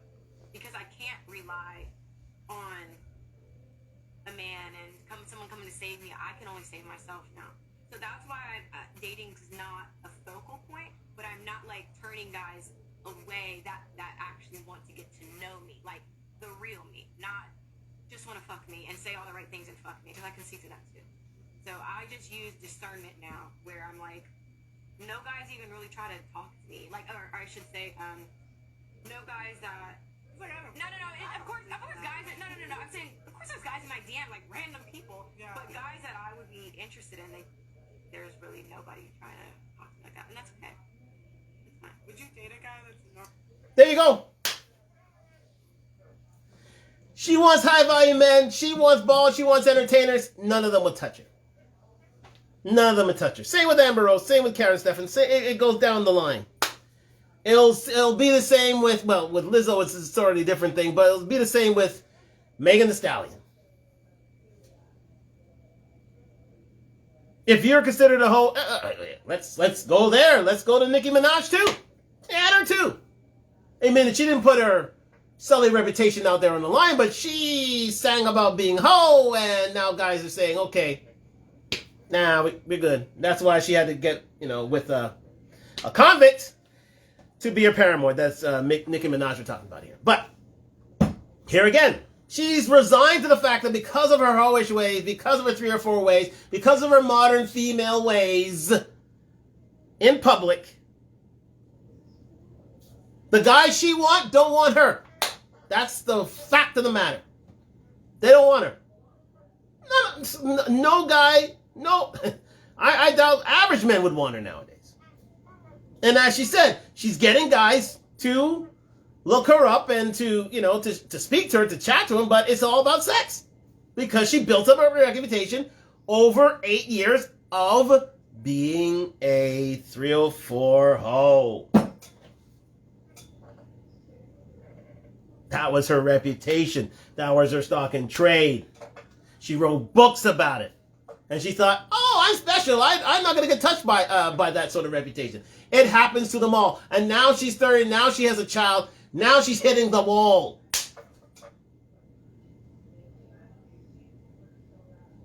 Credit to her, though. Credit. Here's the credit to her. When she had that baby, she got right back into shape. And that's something that a lot of these body positivity girls can take a page out of. As my girl Just Pretty Things will mention that a little bit later. But she can take a whole grain of kudos from me for getting herself together after that baby. Oh, she just, and she'll remind the people that a little later, but she is, she's in outstanding shape, but her reputation, procedure, and guess what? No man worth their salt, worth their money is going to get with her. No, because no matter what you say, ladies, about being a modern woman and being sexually free and such, it still counts as the merit to you. She was once an 8. Now she's got a kid that'll knock her down to a 6. Now she's been considered a hoe that'll knock her down to a 5 or 4. She's now a 5 or 4 now to most men. Beautiful to look at. Nobody wants the wife. Nobody wants the wife then. Sorry. No man.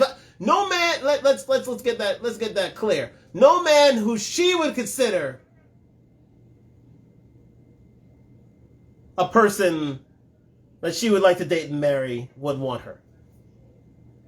Which is a very small percentage of men in and of itself. So she's getting used to being alone. There it is. She's not giving, again, watch this. Normal 9. Okay.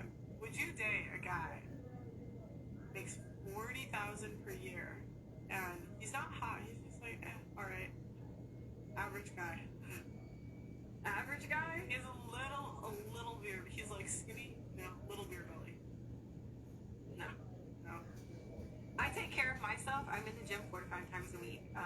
At whatever his salary is, to me, I feel like I still want to be attracted to the person that I'm with. And $45,000, you can be in the gym. The gym membership's $20 a month.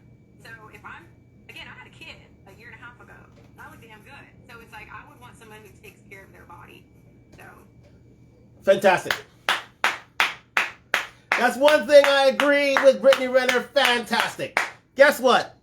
She worked her ass off to get her back to this shape. A lot of ladies can take notes. Take notes from Brittany Renner. On that, and that front, I approve of. The whole 304 modern woman, city girl ideal,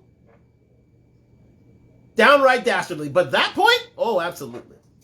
Let them take notes after note after note of what Brittany Renner's done. She snapped herself back into shape. Snapped herself back into shape after a year and a half after having a kid. Snapped. And to that, full credit. Full absolute credit. But as she said herself, ordinary guys need not apply because she's so addicted to the baller / entertainer lifestyle, she doesn't want anything else. Nothing else will compare. She believes her image, her looks are an 8 still to this day. Still. To this day, she still thinks she's an 8, 9. When her sexual marketplace value has fallen, has plummeted. As I said, first she got pregnant, so that knocked you down a notch. And with a young son at that. So that knocked you down from an 8 to about a 6.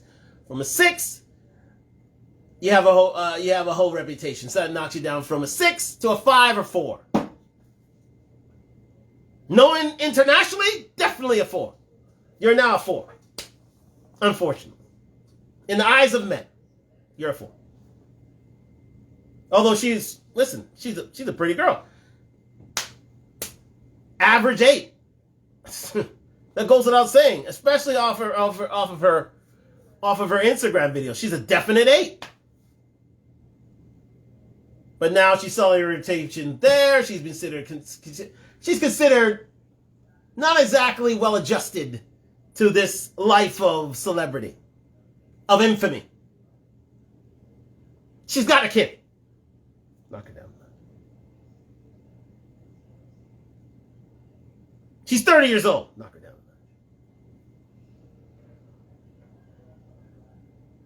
She may have money, but who cares?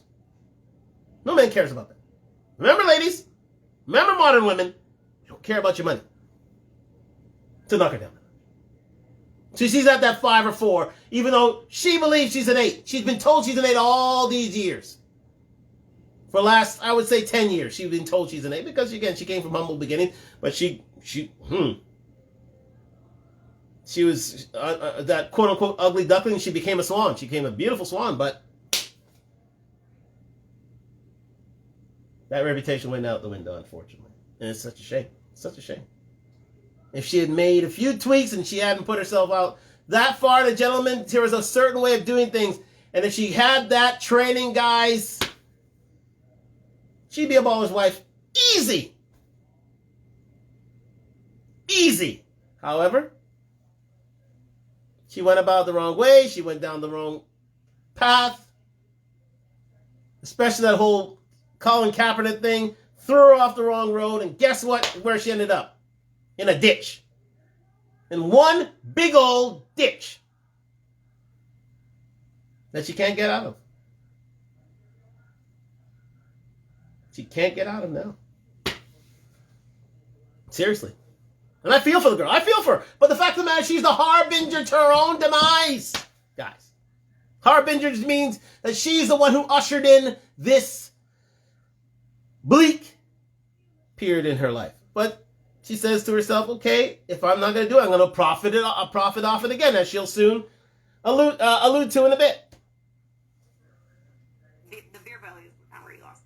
It wasn't even really the money thing. It was like the Well, he was attractiveness. like dead in the face, but jacked. 40,000 a year. No, I don't like what I'm looking at. And then, like, especially too as they get older, like I like the salt and pepper. Like they get sexier. Like I want to date someone that I'm not attracted to. Here's the thing, guys. Here's the thing that Brittany's not getting, and I don't understand it. Ordinary guys would take her on. Because that's the market she's in now. High value men, she's off limits. She's off limits, especially with the amount of choice that they have. Ordinary guys would take a woman like Brittany Renner on. Absolutely. That's a trophy wife to an ordinary guy, but she wouldn't do it. She would not be seen doing it. She can find men who will love her for life, cater to her every need, within reason. But she's so addicted. She's so addicted to the baller / entertainment / Tinseltown, quote unquote, lifestyle that she wouldn't even consider it. She has to have a 6-pack, 6 figures, 6 feet tall, and 6 inches. She needs to have that. Even at 30, even with a baby, even if she's not a known hoe, she'll still do it because she's addicted to it. She thinks her looks will carry her that way to those men. But guess what? She's ending up like Amber Rose, guaranteed. If she doesn't change her ways, Amber Rose her future. She'll just get linked to a lower degree of men, but they'll stay with her for a while, have a bit of sex, and they'll say, you know what? I'm done. I'm out of here. I don't want this. Don't want it. Don't need it. So that's her future. Just saying. Someone like 20, 30 years older. 30 years older. He's salt and pepper and fine? Probably. He's okay. Because it's just like, even when girls say they're like bringing down their standard, it's like, do we really? I think I'm like, you know what percent of men most women find unattractive? what? Not just okay, unattractive. Okay, what? 80. You probably find 80% of men unattractive. So even if like just, and that's why I say like, even if you find a guy attractive, like you just think he's fine, that means other girls think he's fine. That's not 20% of men. And it kind of just puts us in the same predicament where it's like, through our 20s, like this is what the guys are complaining about. It's like, okay, through our 20s, we're gonna sleep around with the rappers, the entertainers, and maybe like, you know, most girls, I would say, I know the manosphere says differently, don't have access to the guys you have access to, right?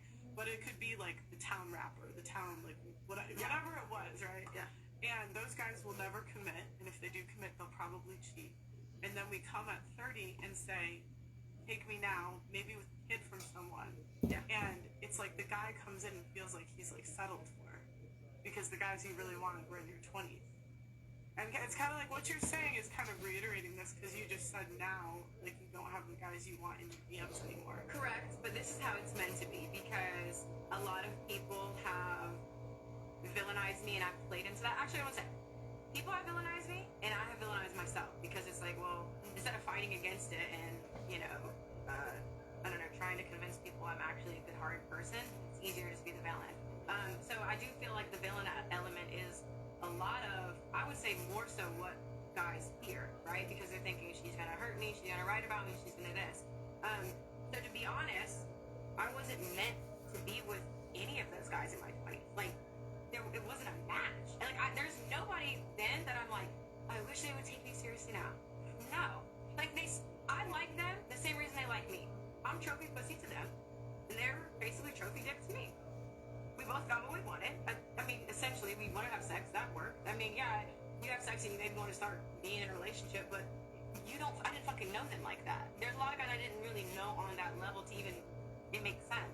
So, it's not even like you were saying, I'm trying to think of the sentence you said before we started this conversation, this topic. So it's not even that I'm like, oh, I wish I had those options. It's just more so like, that shit was shallow anyways. Everything was shallow about it. Like, you didn't really want to get to know me for me. Yeah, but that's like the woman's point of view. You know what I mean? Like, but they didn't want to if they wanted to get to know me for me, it'd been a little different. Right. No, but I'm saying like from the men's point of view, it's gonna be, and this is just, you know, again, what the guys are saying. Yeah. But it's like, yeah, you made all those, like you let all those guys hit for free, and now I gotta do all this.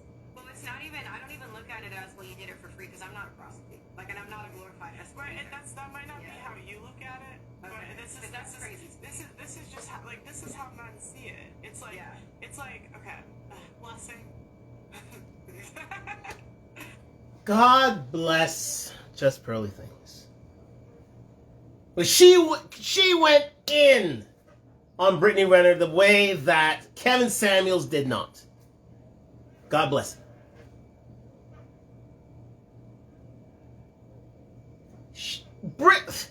Just Pearly Things went in on Brittany Renner. Make sure, I mean, she did it with a smile and a laugh, but she did. She wanted to make sure that everybody knew that she was a hoe. Now, I don't know if this is just because of the fact that, you know, she was prettier and she was...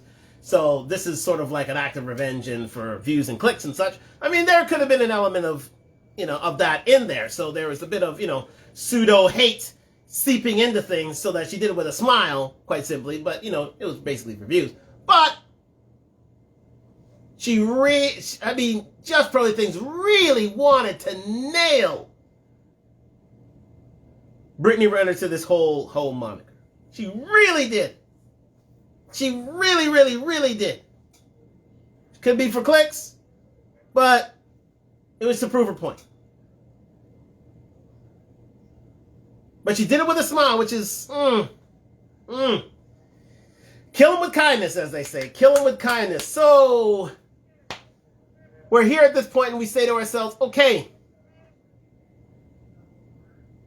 you know, the fact of the matter is, Brittany's accepting of it. The fact that, you know, listen, she wanted a host life. I mean, she wanted a baller's life. She wanted a high value man. Well, it's not high value men aren't considered ballers and entertainers, so we know that. There's this, you know, again, the whole KS rule. But she wanted a baller entertainer's life. And if she had to be a hoe to do it, so be it. So be it. She came from Cedar Springs? I think Cedar Springs. She came from Mississippi, nonetheless. Errol Springs, Mississippi. I think that's it. She came from humble beginnings. She's saying, I'm not going back to those humble beginnings. If I have to be a hoe in order to be out here, if I have to have that, if I have to lean into that reputation as a villain, so be it. I'm going to do it. In order to make life, quote unquote, better for the next generation. The only thing she doesn't realize is the next generation is going to realize about her past and how she went about life. So it's not exactly going to be a bed of roses. Because your reputation is that of a hoe. I have that in my own family. A woman who thought she could come on the come up through her wish ways, but at the end of the day, she was always reminded she was a hoe.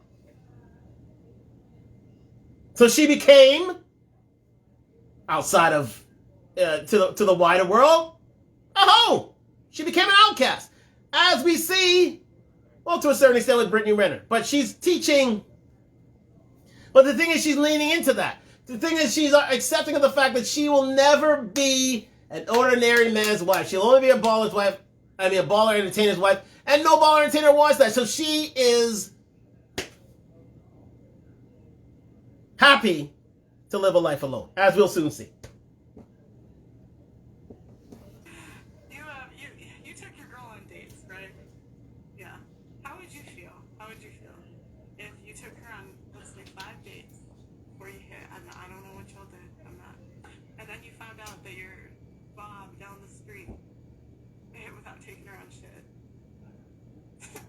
Like it hurts. It's like it hurts someone's ego. No, that's fine. And it hurts. It's not insecurity either. It's just like but that's where I have to come in and say, okay, like I'm not saying your ego shouldn't be hurt. I'm saying you're not somebody that is even like we're not on each other's radar.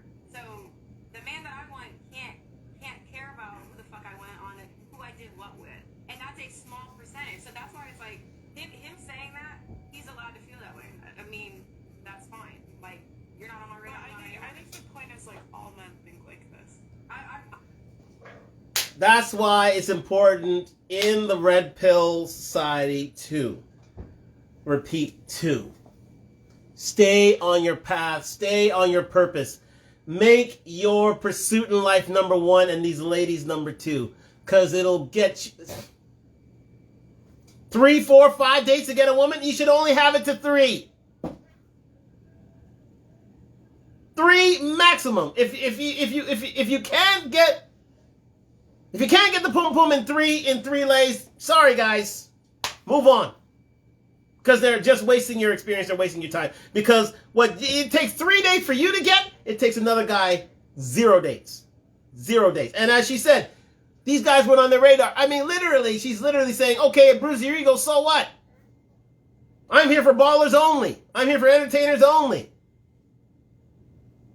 Which I understand, because that's her intent. So again, any guy who wants to woo her has to be a baller entertainer. Simple as that. She's made it clear. So any guy going into any relationship with Brittany Renner knows that you're considered second best if you're an ordinary guy to Brittany. Simple as that. No matter what her rating is now. And that's fair. But that doesn't stop her from being a hoe. But she likes who she likes. She entertains who she wants to entertain. No matter who it hurts. And that's fine. She's doing what she has to do. So, what's a guy to do? Hey, stay to your perfect, stay to your crap, get in the gym, get educated, do what you need to do to earn more so that you don't have to go through 3 dates to get a woman. Sometimes it'll just take one. Sometimes it'll just take one. The more education you have, the more money you have, all those dates are reduced. Literally reduced.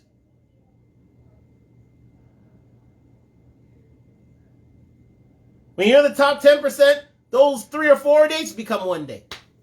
Become 1 day. You get your choice. That's why it's never good to chase women. It's always good to chase your purpose, your craft, and be the best you can be. Stay in the gym, stay healthy. Learn about these certain things about women. Learn about body language. And understand that these women are going to do what they're going to do. They are ruthless out here. Ruthless.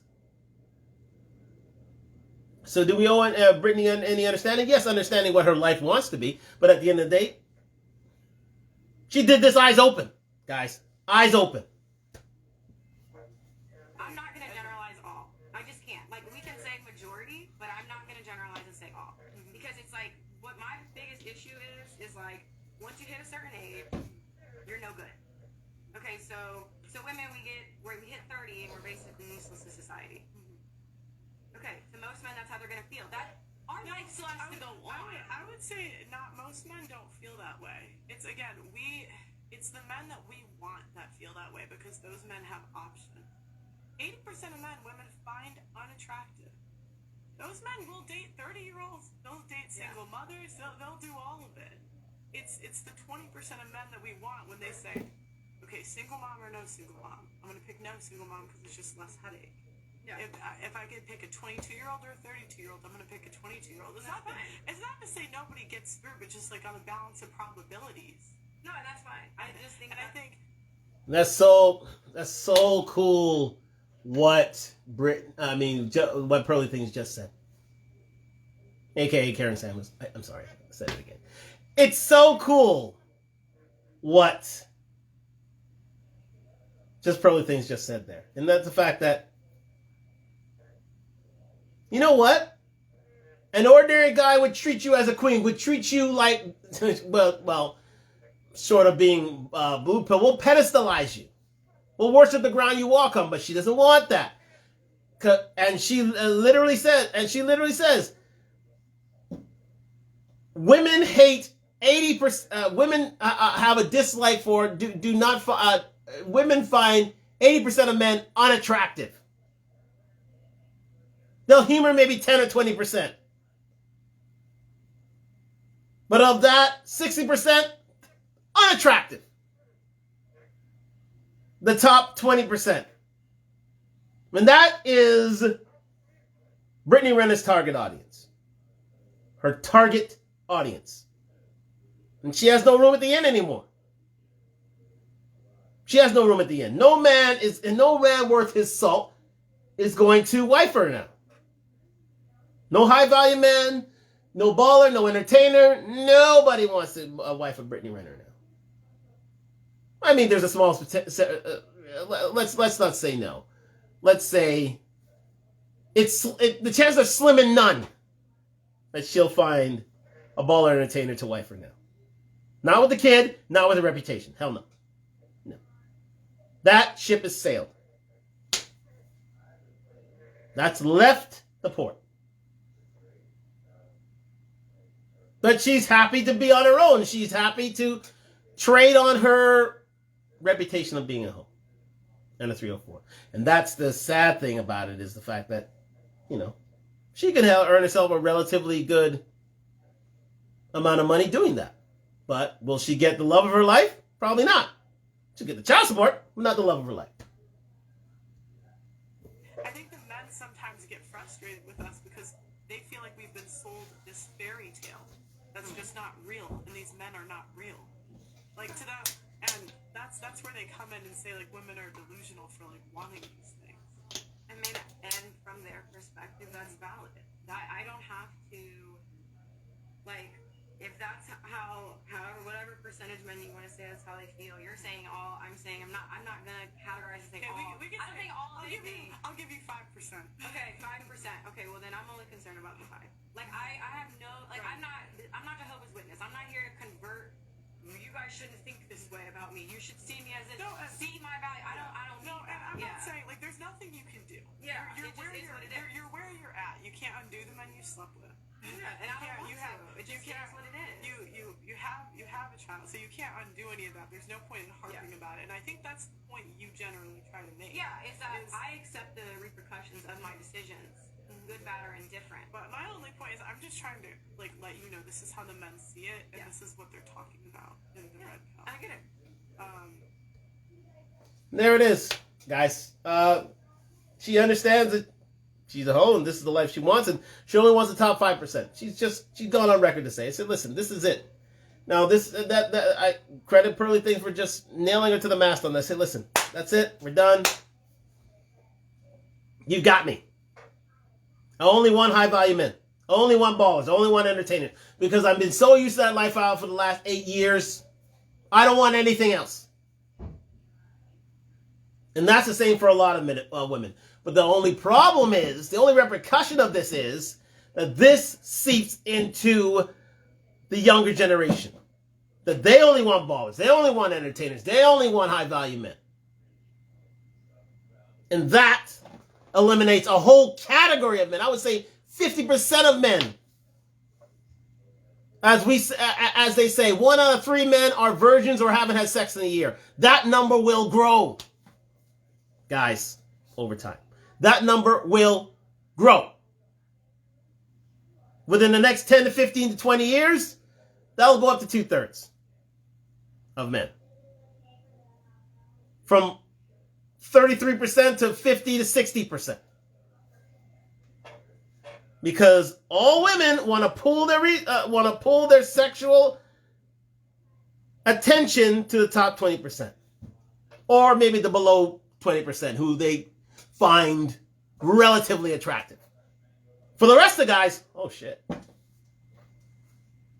that's 100% of women, guys. That's 100% of women only want the top 20%. So 50% will be gone. 2/3 of guys, I guarantee it, 2/3 of guys will be either virgins or lacking sex within a year, within the next, I would say 10 years. Especially as the baby boomer and Gen X generation move on. It'll go down to those levels then. So that's why I would tell my nephews and anybody else who would listen. Well, my nephews are over 6 feet, so they have a shot in life. But again, if I had kids, I would tell them incessantly, make sure you got your stuff together. Make sure. Because these girls in this side of the world aren't playing. And these passport bros, I can't blame them. I can't blame them. Can't blame them anymore. If they have to go elsewhere to find that sort of peace, to find those ladies who find them attractive, ordinary guys, so be it. Go. They can't be stopped now. Because developed modern women, they can't take that show on the road. And until they smarten up They're going to be part of that 45 to 50% of ladies who I've yet to mention or will be mentioned here on the show upcoming, that they will be alone and childless themselves because their standards are way too high and they have it for way too long. Excuse me, until no man cares. Until they're out of that age of woman who can have children. And they've missed their opportunity. They've missed their window of opportunity. So women got to change. They got to change on their end. But a girl like Brittany makes that so much harder. Okay, what were your biggest disagreements with me before you met me? Okay, we're going to go a little further than that. So, I like what you're doing, personally, and I like this. Go a little further than that, because again, she's, you know, she has a right to, you know, toot her own horn, because again, Just Pearly Things has done amazing work. 800,000. Thank you for joining me on Talk Talk Live. Like, subscribe, comment. We're on the road to 1,000 subscribers. So please join me in that journey. Like, subscribe, comment. Sponsored by Duntalk, DUNTALK.com. Again, thank you for joining me tonight on Talk Talk Live. I hope you are enjoying yourself in this special edition with Just Pearly Things and Brittany Renner. Such a great interview. Credit to Just Pearly Things for this sit-down interview. It's fantastic. Again, more to come from her later on this week or next anyways, but we'll get into that a little bit later, yes. There's a greater chance you're going to stay. So what I've come to realize with having different types of sex, when you have a big one, you know when it's a small one, right? And these things, this experience, it shapes how you view what the ideal partner or guy or sex is like. And so if I take the concept that we're both virgins, we both don't know about, you can get choked, get spitting in mouths and anal and all this crazy stuff. Sorry, they're just saying. Wait, y'all spit in each other's mouths? You never have? No? I've done a lot of shit though. What? Ew. No, that's ew. Mm-hmm. Sorry. Mm-hmm. I feel like, yeah, you only know of each other, so there's a greater chance. Like, your mind doesn't necessarily, I'm not going to say it doesn't wander, but I would say that the probability is a lot lower, because you don't know anything. That's it. You know? You don't know what a Lysol can's like, because you never been one. Your husband's a 5-incher, he's a 6-incher. Excellent point right there raised by Brittany Renner. And the fact of the matter is, what she just announced right there is the fact that she can't pair bond now. That's another demerit to her now. Because she's had so much cocky, as they say, from so many ballers, she can't pair bond. And she realizes that with all this D in her life, she'll always be thinking of, oh, I thought about that guy, and I thought that guy. Oh, maybe he had a better sex. Oh, it makes her so obviously confused that she can't pair bond anymore. She can't find a man. The only way she can find a man is if he's financially compatible, socially compatible, and also, and fitness-wise compatible, and also sexually compatible. She is the true 6'6". He needs to have over 6 feet tall, over 6-figure salary, now 7 figures, 6-pack abs, and 6 inches or more. She's the ultimate. She needs to have all those things before she commits. And it's harder to commit because she's had that for 8 solid years. So how's she going to pair bond? I ask you, Lisa. Mention in the comments on Talk Talk Live. How's she going to pair bond? How? If you hear me on TikTok, YouTube, Facebook, Instagram, mention how. How is Brittany Renner going to pair bond with all these D's in her life? All of them. And again, what man wants to take on a woman that had all these D's in her life?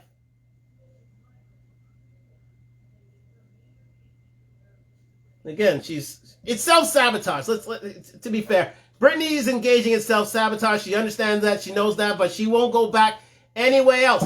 Again, women will not, as Chris Rock said, women will not regress in terms of social standing. Men will not regress in terms of sexual activities. Men like what they like. Women like what they like. That's why she'll never go under the standard to which she has been accustomed now, especially with ballers. So there you go. And having all that D, pair bonding is definitely an issue as well.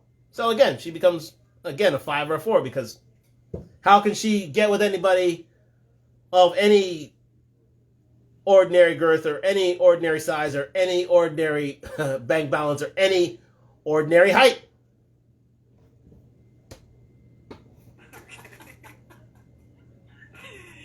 Do you think you've peaked?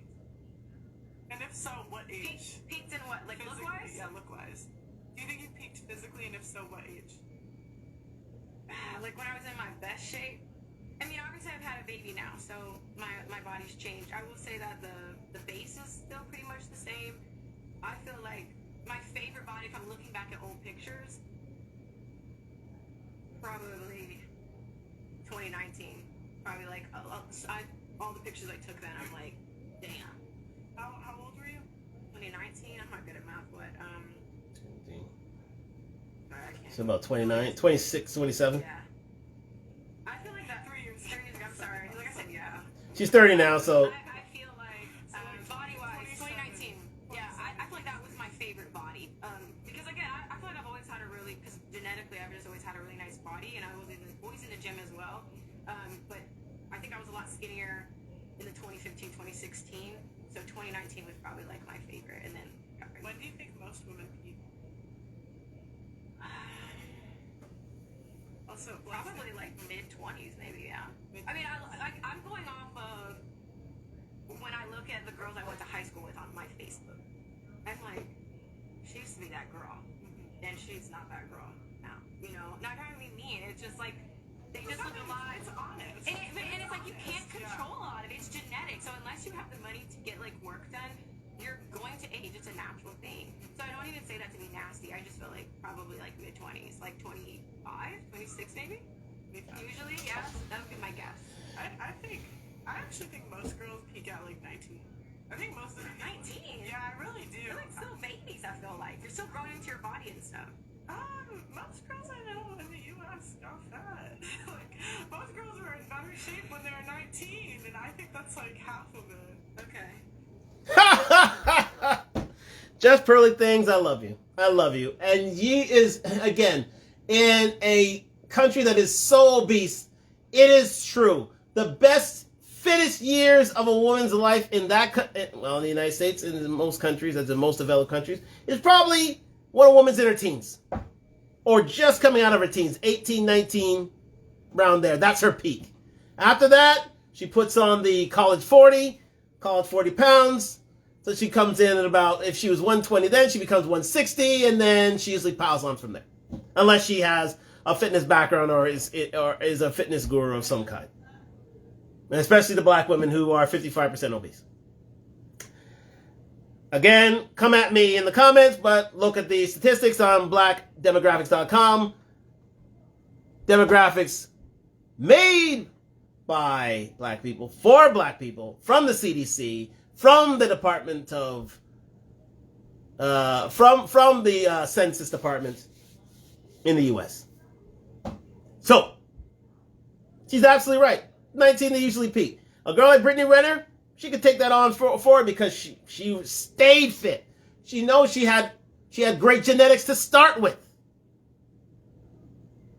So, she was definitely in the clear of that, and that's why she could attract the balls that she did, especially after her college years, because she stayed in shape. So give Brittany credit on that. She stayed in fantastic shape. She still stayed. Look at her. She still stays in fantastic shape. It's a shame about the body count, though. It's a shame. Maybe some got a little better style by like 21.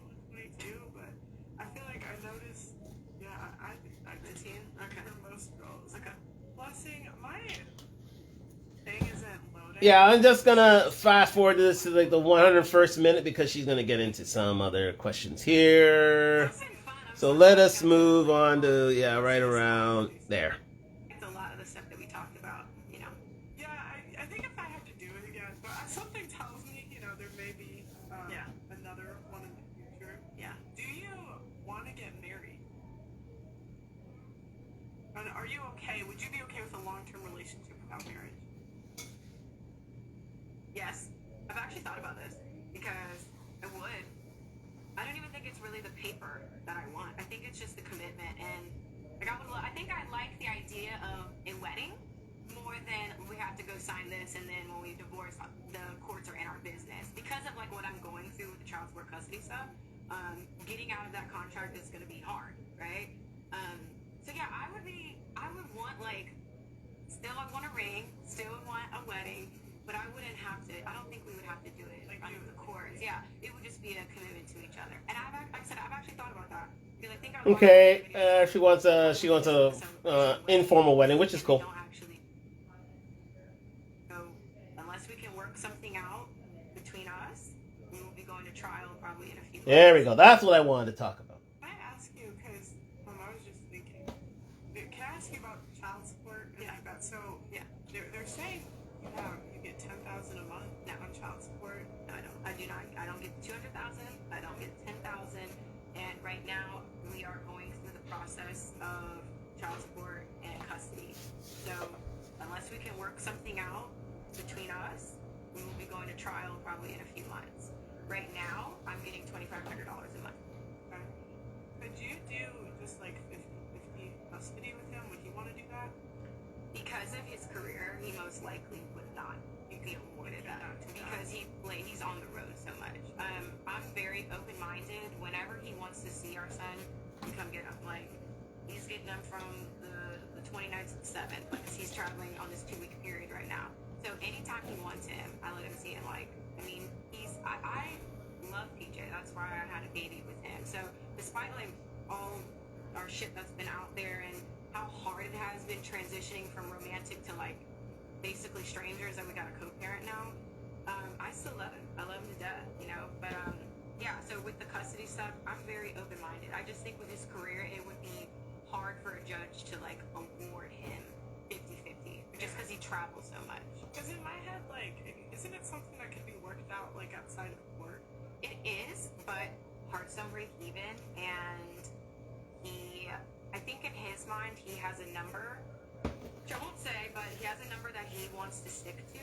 And basically, when you're going through this process for North Carolina law, because it's very different other places, you don't get a percentage. If you both combined make annually over 300,000, you're considered off the charts, off grid.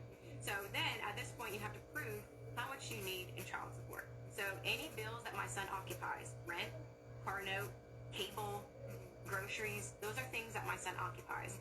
And in Charlotte, the least amount that I could get would be 50% of each of those expenses, right? The most, depending on his career and what the judge sees fit, it could be up to 97%. So whatever bills he occupies would be covered, whatever for his clothes and diapers and all that, and then that's accumulated in a financial affidavit is what it's called, right? And then you present it to him, his team, if he wants to settle outside. If he's like, actually, no, that's too high, I don't want to do that, I'd rather try my chances in court, then that's when you go to trial. Do you think that he would give you nothing if it was up to him? I'm just going to break there for a second. I mean, this is the predicament that she's in now. This is the sort of affair that she's in. She's had to battle for child support. Again, I don't think that this was based on love. I think it was based on, on lust. And I don't think that PJ Washington really wanted a child or really wanted a family with Brittany Renner. That's why things have disintegrated so quickly. Because there's no foundation of love, guys. There is no foundation of love here. None. Absolutely none. You can't tell me there's a foundation of love in this. There's a foundation of lust. There's a foundation of like. There's a foundation of...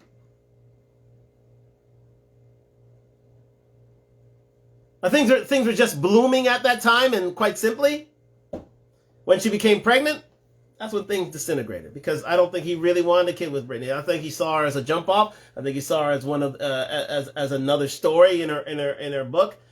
He wasn't really ready for a child at the time. I don't think they planned for it. I think this may have been an idea of a definite trap move. I could be wrong. Let me say that. But no. For things to disintegrate that quickly, and for them to be so tenuous on both ends, where he wants to pay one child support and she wants to pay another, I think, yeah. But again, this is exactly what Brittany wanted anyway. She didn't want to return to her life in Mississippi. Hell no. If she had to be a baller's wife, if she had to be a baller's mistress, she had to earn child support, so be it. If she had to be a canon, a canon mistress, so be it. If she had to get paid by the state, so be it. Because she knows the family courts are on the side of women. There you go. We could do a show about that, quite simply. But this is the life she wanted. These are the men she wanted, so this is the life she unfortunately came to pass, because there was no foundation set in her relationship. And she already had a reputation out there, so it made it even harder to set a foundation in a relationship. So here we are, contesting child support in court. But at the end of the day, he wasn't going to pay alimony, but at the end of the day, she'll live off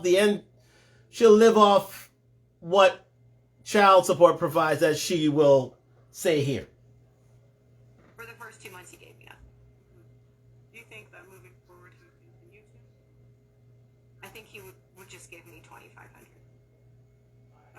You don't think that's? I think that's plenty to raise a kid.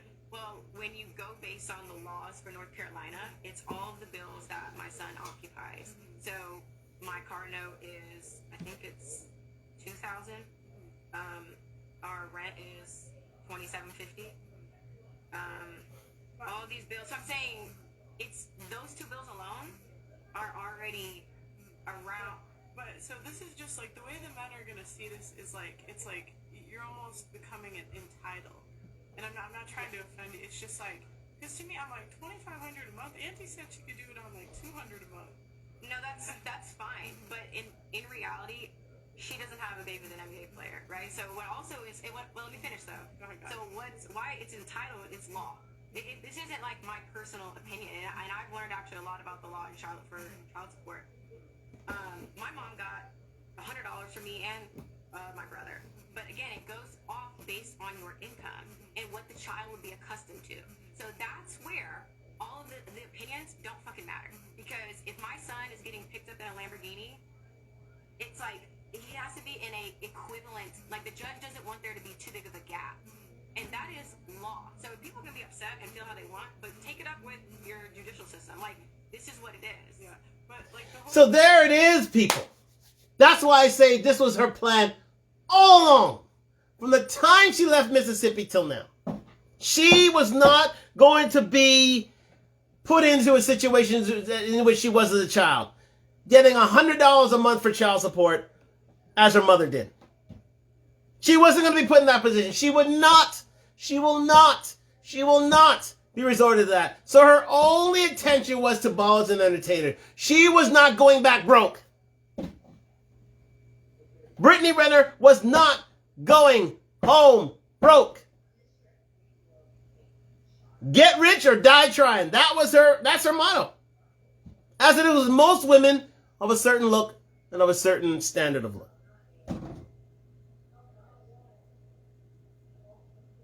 Certain standard of beauty, I'm sorry. This is what she wanted. That was her plan all along. Oh, based on love. No. It was a survival, guys. This is her survival plan. Just in case anything falls through, she knows herself and her baby will be taken care of by a baller.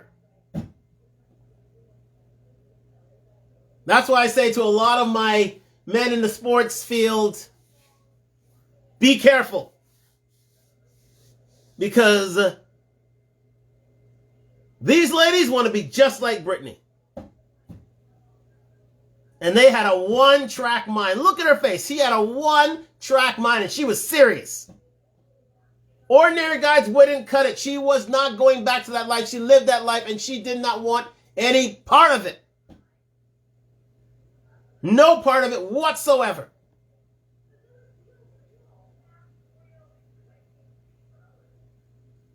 She was never going to go back to that life again. That was her. That was ingrained. That was embedded in her head from the time she left Mississippi. I will be a baller's wife. I will target baller and entertainers. I will make sure that I get impregnated by a baller and entertainer, and I will make sure that myself and my children will have their lifestyle, whether by hook or by crook. So, do I owe Brittany Renner and 304s out there understanding? Are they misunderstood? No. That's their intent all along, gentlemen. That's why you have to be careful with your seed and where you plant it. Be so careful with your seed and where you plant it, because you know why? You got girls like Brittany watching you. She studied her prey. She made sure he got to the NBA before she started a relationship, before she got anywhere in life. And any relationship she got from. Yes, she drafted P.J. Washington. Let's call a spade a spade. She drafted P.J. Washington. Drafted him. Drafted him into the big leagues, the big money league. Instead of going out there and trying to get an established baller. No. She went. Don't put anything past her. This girl's a smart girl. She knows exactly what she's doing. She said to herself, you know what? I ain't gonna take from the top of the tree out there, because they've already been found out. There's too much competition for those gentlemen. What am I gonna do? I'm gonna do what guys do. I'm gonna go draft myself a baller. I'm gonna go draft myself a baller. Whatever she says in her mind with regards to, oh, we were bonding, we were soulmates, this is the one guy. No. Who gave me the tingles and feels. No. Her full intent, very full intent, was to draft herself a baller. Make sure he got to the NBA, and then start a relationship. Thank you for joining me on Talk Talk Live. Like, subscribe, comment. We're on the road to 1,000 subscribers. Sponsored by Duntalk, DUNTALK.com. On the road to 1,000 subscribers, that's what he said. But that was her plan. Now she's in family court, dealing with child support proceedings, knowing good and well that her and her son will, who she made sure was named P.J. Washington III. So I can take that into family court and say, this is his son, attorney's done. Where's the money? Because love is out the door. Out the door. But that was her full intent. Even if love was out the door, she was making sure she was getting paid. So do we owe Brittany Renner understanding? Hell no! This was cold. This was calculated. She knew exactly what she was doing. If it wasn't going to be love, it was going to be a transaction.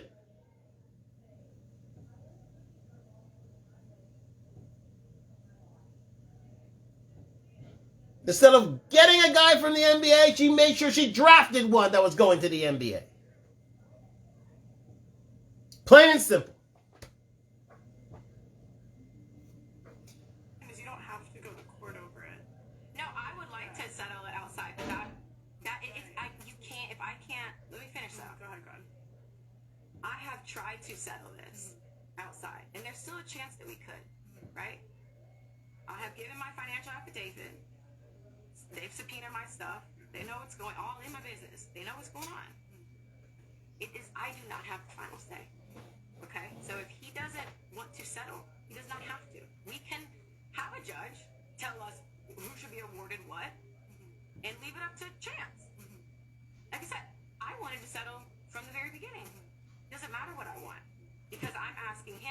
this is what our bills are, this is how much it would be. Very reasonable number based on, again, you can't lie in the financial affidavit. It's like they subpoena everything. So that's where there's full transparency. It's not like you can get a Chanel bag with this child support. This is literally to cover your child's needs. This is not alimony. People get confused, like $100,000 for a kid, like it depends on their lifestyle. I'm saying like this is like. See, here's the thing. You hear what she just said? You hear what she just said? $100,000. That's just the lifestyle. She made sure that she would get $100,000 plus a little stipend on the end for herself. So she would get maybe she's aiming for, in my estimation, about $10,000 at least a month in child support. $10,000. That's the starting price. PJ wants 2.5. I guess her number would be 10 to 15 a month in child support. That's what she wants. Because the child's not earning that. Doesn't take that much to earn a child. It's putting her in the life to which she wishes to be accustomed. It's not for the child. The child, as she said, to raise a child is cheaper these days. I don't know. Again, comment down below. Now a lot of ladies will say, oh, she's earned that. She deserved that.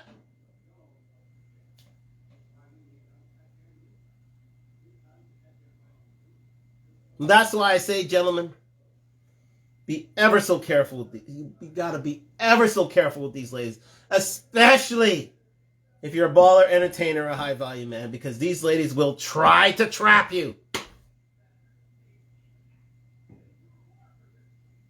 It's just varying in degrees. I think it's easy. I think it's harder for a man who earns more to find a woman who's desirable because there are targets. They got a big old target on his back, as PJ Washington did, unfortunately. And now he's had to pay the price. Now he's in family court. And guess what? Family courts are usually sided towards women. She'll at the end of the day, get what she wants. And I'll have a show later on Talk Talk Live on family court. That's a good point. I'm going to write that down. Family court. A family court show. And how women profit from family court, as she will now. This is what I'm saying to you guys. You got to be ever so careful. Ever so careful. The men see these laws as unfair. And this is why they don't see this as fair. Because I hear $2,500 a month, and I personally think, and I grew up in a 1% family. Okay, I had the life, sort of. We were kind of rich people that dressed poor. You know what I mean? but it's I hear $2,500 a month. I'm like, that's money for a kid.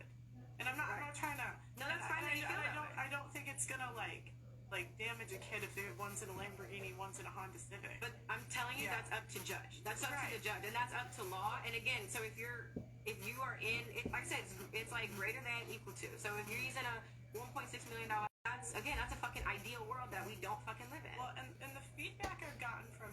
See, this is where Brittany doesn't win fans in the manosphere, doesn't win fans in the red pill, because what she's doing is, oh, that's the family court. Oh, that's what they did. She planned for this. Men is a lot of times we would get more if we didn't drag their ass in court. And this is the feedback. If you just give them time, a lot of times you get more than you think you would have. Because most men that I know want to take care of their kids. But it's just when a woman, because to them, it's you're dragging me to court, you're doing all this, you're asking me for all this money, and it's in their head, they're well, fuck you. No, well, and to also, where that point is not relevant to me, is because he served me. I didn't take this to court. He wasn't paying me child support. I had to get a lawyer to figure out what to do next, but he served me first. People don't know that. So I got a letter in the mail, and said, this is what we're about to do. He's taking you to court. Yes. Okay. I don't serve you, so it just means it serves you. Yes. So it's not so for you saying, oh, well, if you didn't take him to court, maybe he would, well, he's taking me to court. So again, I hear you, and maybe for majority situations, that's what it is, but I was served. So then I had to retain a lawyer, and like I said, said, all I did was got a consultation, just trying to figure out, he's not paying anything in child support. What do I do? And then I got served, so I had to retain it. So that's why I'm saying my situation is like, I get it. It's just not the typical, like, yeah, maybe if I was just a little more this way, he would give me that. No, he served me. I can't go, I have to just defend myself. That's it. At the end of the day, Brittany, you know that even if you had to defend yourself, you would still, even if you didn't have to defend yourself, you still bring an action into court if you didn't pay child support. Either it's you or it's him. Either one. So you're going to be saying, oh, he served me. Who? Irreconcilable difference here. So it could have been it could have been the both of you. I'm talking to Brittany here. It could have been the both of you. So there's no difference here, guys. Check it out on Just Pro.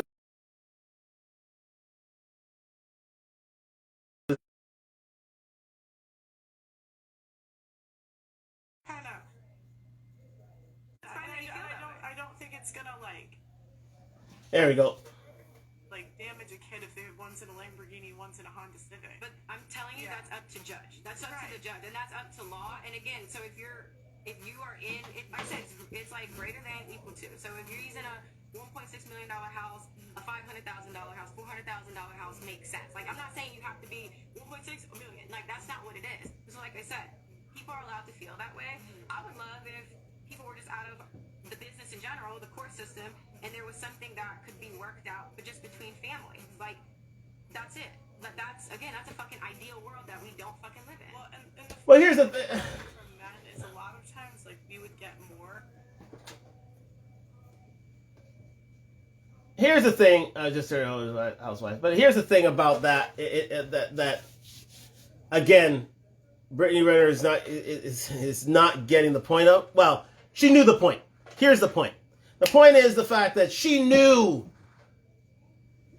good and darn well what her motive was to find a baller, marry him, if not marry him, have him impregnated so she can take child support and be into the lifestyle in which he is accustomed as a NBA player. That's her modus operandi. So we ended up here. That's why I ask all these gentlemen to please watch yourselves around especially if you're high value men, especially if you're balls and entertainers, watch yourself around these women because you're a target. You are a target. You are a target. You are a target. And they will throw anything at you as long as it sticks. And she is using the family court to her advantage because she knew she can use it to her advantage. She knew it. From day one, she knew that.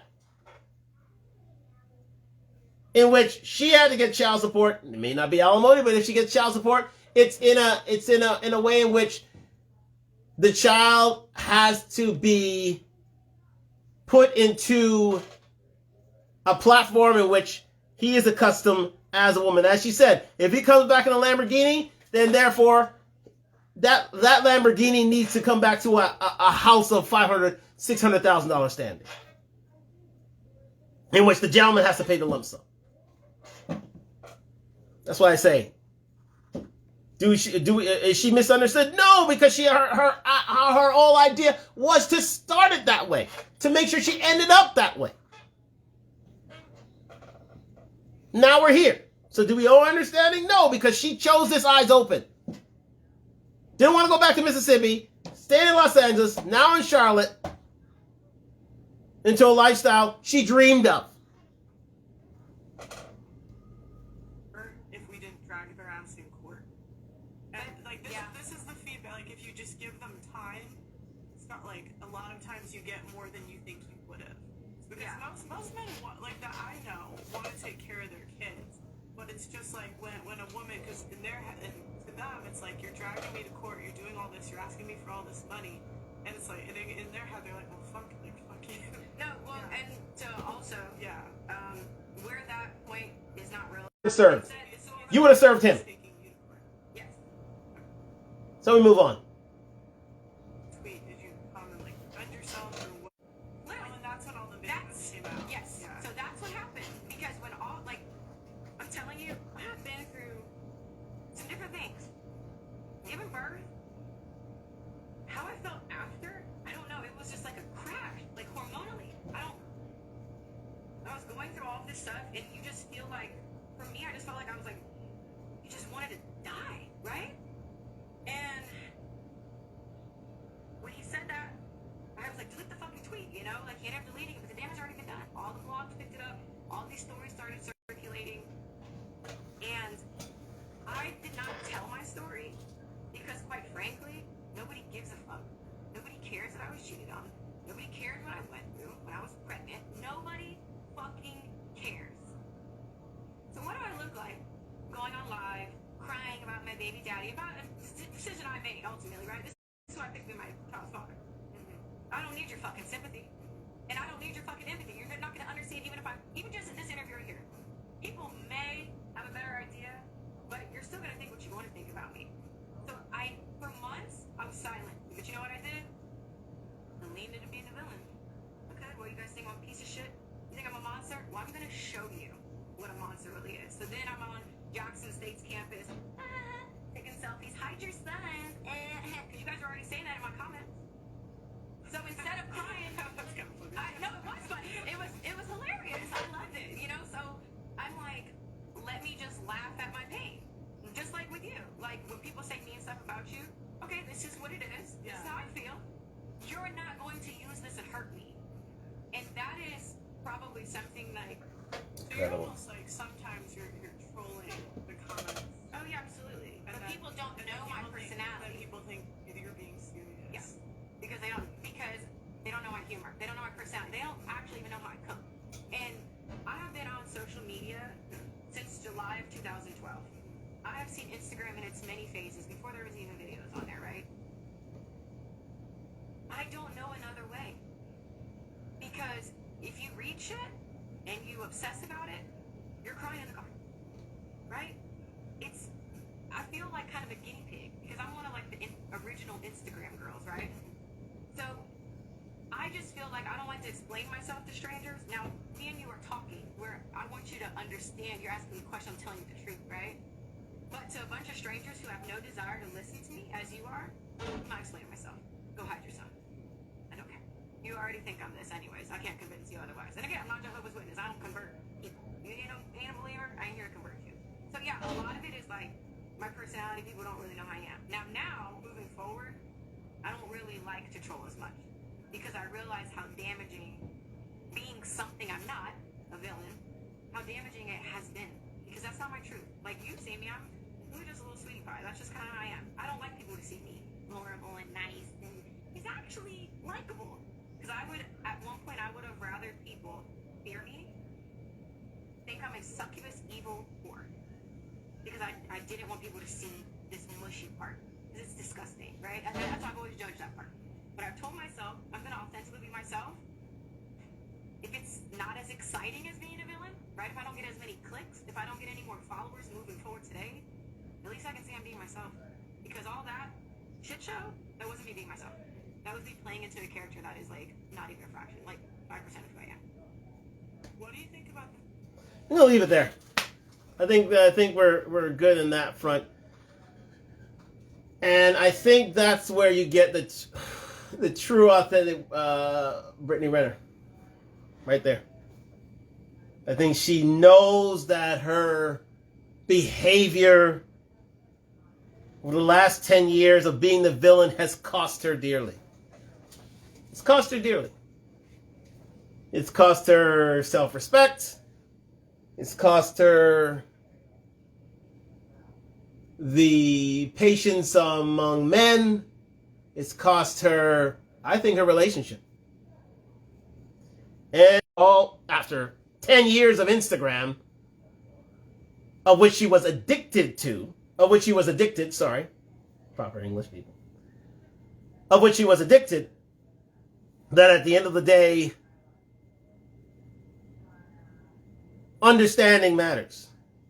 Our understanding of her matters. And to be misunderstood as a villain that she leaned into, it hurt her. It hurt her. Her perception in the public eye has hurt her. Is there any positives for Brittany Renner? Maybe to the 304s, maybe to modern women, maybe to certain certain of us who adhere to a whole lifestyle. But at the end of the day, it has not helped Brittany. It hasn't. It simply has not.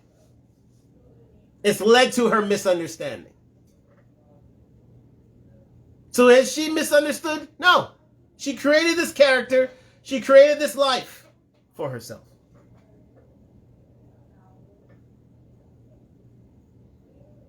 Not to say that she doesn't deserve forgiveness or grace in order for her to turn her life around, but she has to deal with the consequences of her actions. Quite simply. Her actions have led her down a path to hell, which has always been paved with good intentions. Now she's in her own living hell. I mean, she can pretty it up all she wants, but she never got the guy. She's with the child. I guess she lives in to a certain extent to her level, but she has to get out of that. She may, and I wish her well in getting herself out of that purgatory she's in right now. But it's going to take a while. It's going to take a long while, and I think it's going to be a lonely road. It's going to really be a lonely road. To a certain extent, because let's face facts, guys. Let me just get that out of here. Let's face facts, guys. This lady here, Brittany Renner, she's been the harbinger of her own demise. She has. She is literally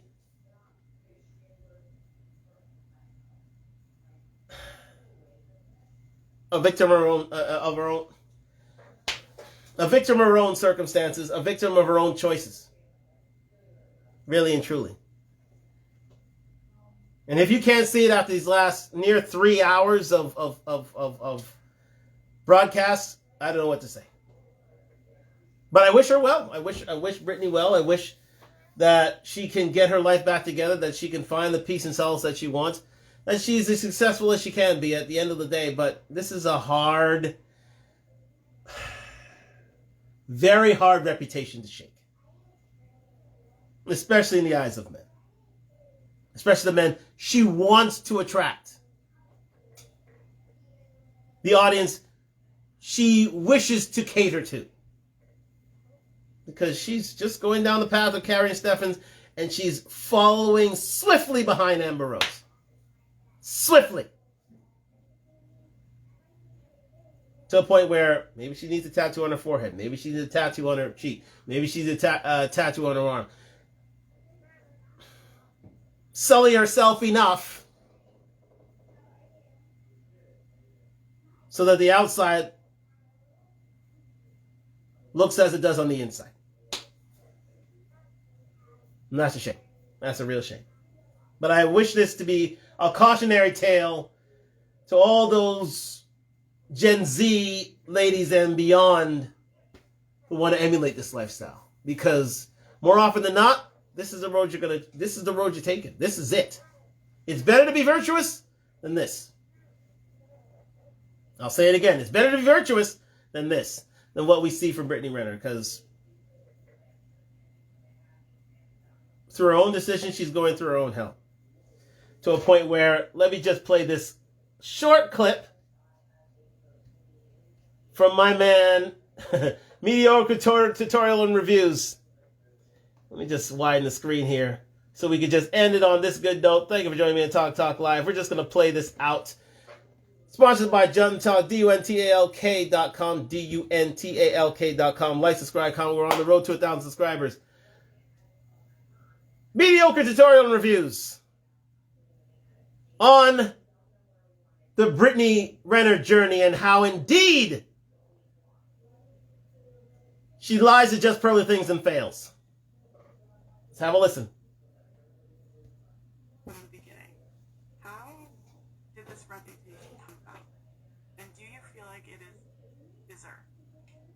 I do feel that it's deserved because what I've come to understand is that I have misrepresented myself for a very long time. So were you the side chick that calls in the middle of the night so she can roll over and see the phone? Or were you the side chick that knew you was going to wake up at 2 o'clock so you just had to wait? I was a side chick that when Gene would call him, I would go in the other room and be quiet. Yeah, you did. That's the worst kind too. That's the MVP. I think you said something about kissing him. Yeah, sometimes I would like kiss him and try to distract him so he would get off the phone, and then other times I would just go in the other room and be quiet or watch TV. So when you wanted him, was that insecurity in yourself, or did you just want him and that was it? Like, have you broken down the psychological behind being a confident side chick? I mean, I think anytime you're a side chick, there's something that you have to address that's going on internally. So I just didn't feel good enough for first. So I just didn't really, I'm like, it's not my problem. That's not my man, and I want him. So I don't really care what it takes and what it makes me look like. At the time, I didn't realize how much it really reflected on how empty I was and how low I felt about myself. Even though per society standards, I was someone who, low body count. I had not talked to any famous guy, never been around. I had a big following. An ideal situation, right? Starting out in Hollywood, already labeled a whore, a liar, a gold digger. So when I think about how my origin story began, like my villain origin story, it was that. It's like, I haven't even done anything and I'm already misunderstood. So I think as time progressed, I really just tried to fake it till I could make it. I am a gold digging, manipulative, evil, who has no real talent, who has sucked up way to the top, and is a overhyped, below average looking girl who is only relevant because of race. Well, damn. You can't turn to a housewife. The world you live in, the world you exist in, is pretty much foreign to most of the people who have something to say about it. Where do you think people get that point of view? Because you said the first thing is that you are a manipulative gold digger. Yes. All right, who's gold digger? My favorite basketball team is whatever NBA player I'm playing. I love watching basketball. It's just way more interesting when there's someone on the team that I'm linked to, but I don't really have a favorite one, just weird. And from what I understand, the book, you told stories, you use different names, but all these people are celebrities and musicians and entertainers. Gold digging. Has any one of these men said you? Woo! Entertainers. Woo! 8 regular guys. Woo! I've only 3 regular guys since I've been Instagram famous. There's no supporting evidence. I think it's just public speculation. I like to call them fan theories. Oh, shit. I don't make permanent decisions off of temporary emotions. I know change is constant, and I can think myself out of any situation if I have imagination. The villain came about was, I was a small town girl from Mississippi. To even be in certain rooms with people where it was unheard of. I never thought these guys would even know I existed. So I felt like there was still that starry-eyed element where I didn't know what I was doing. I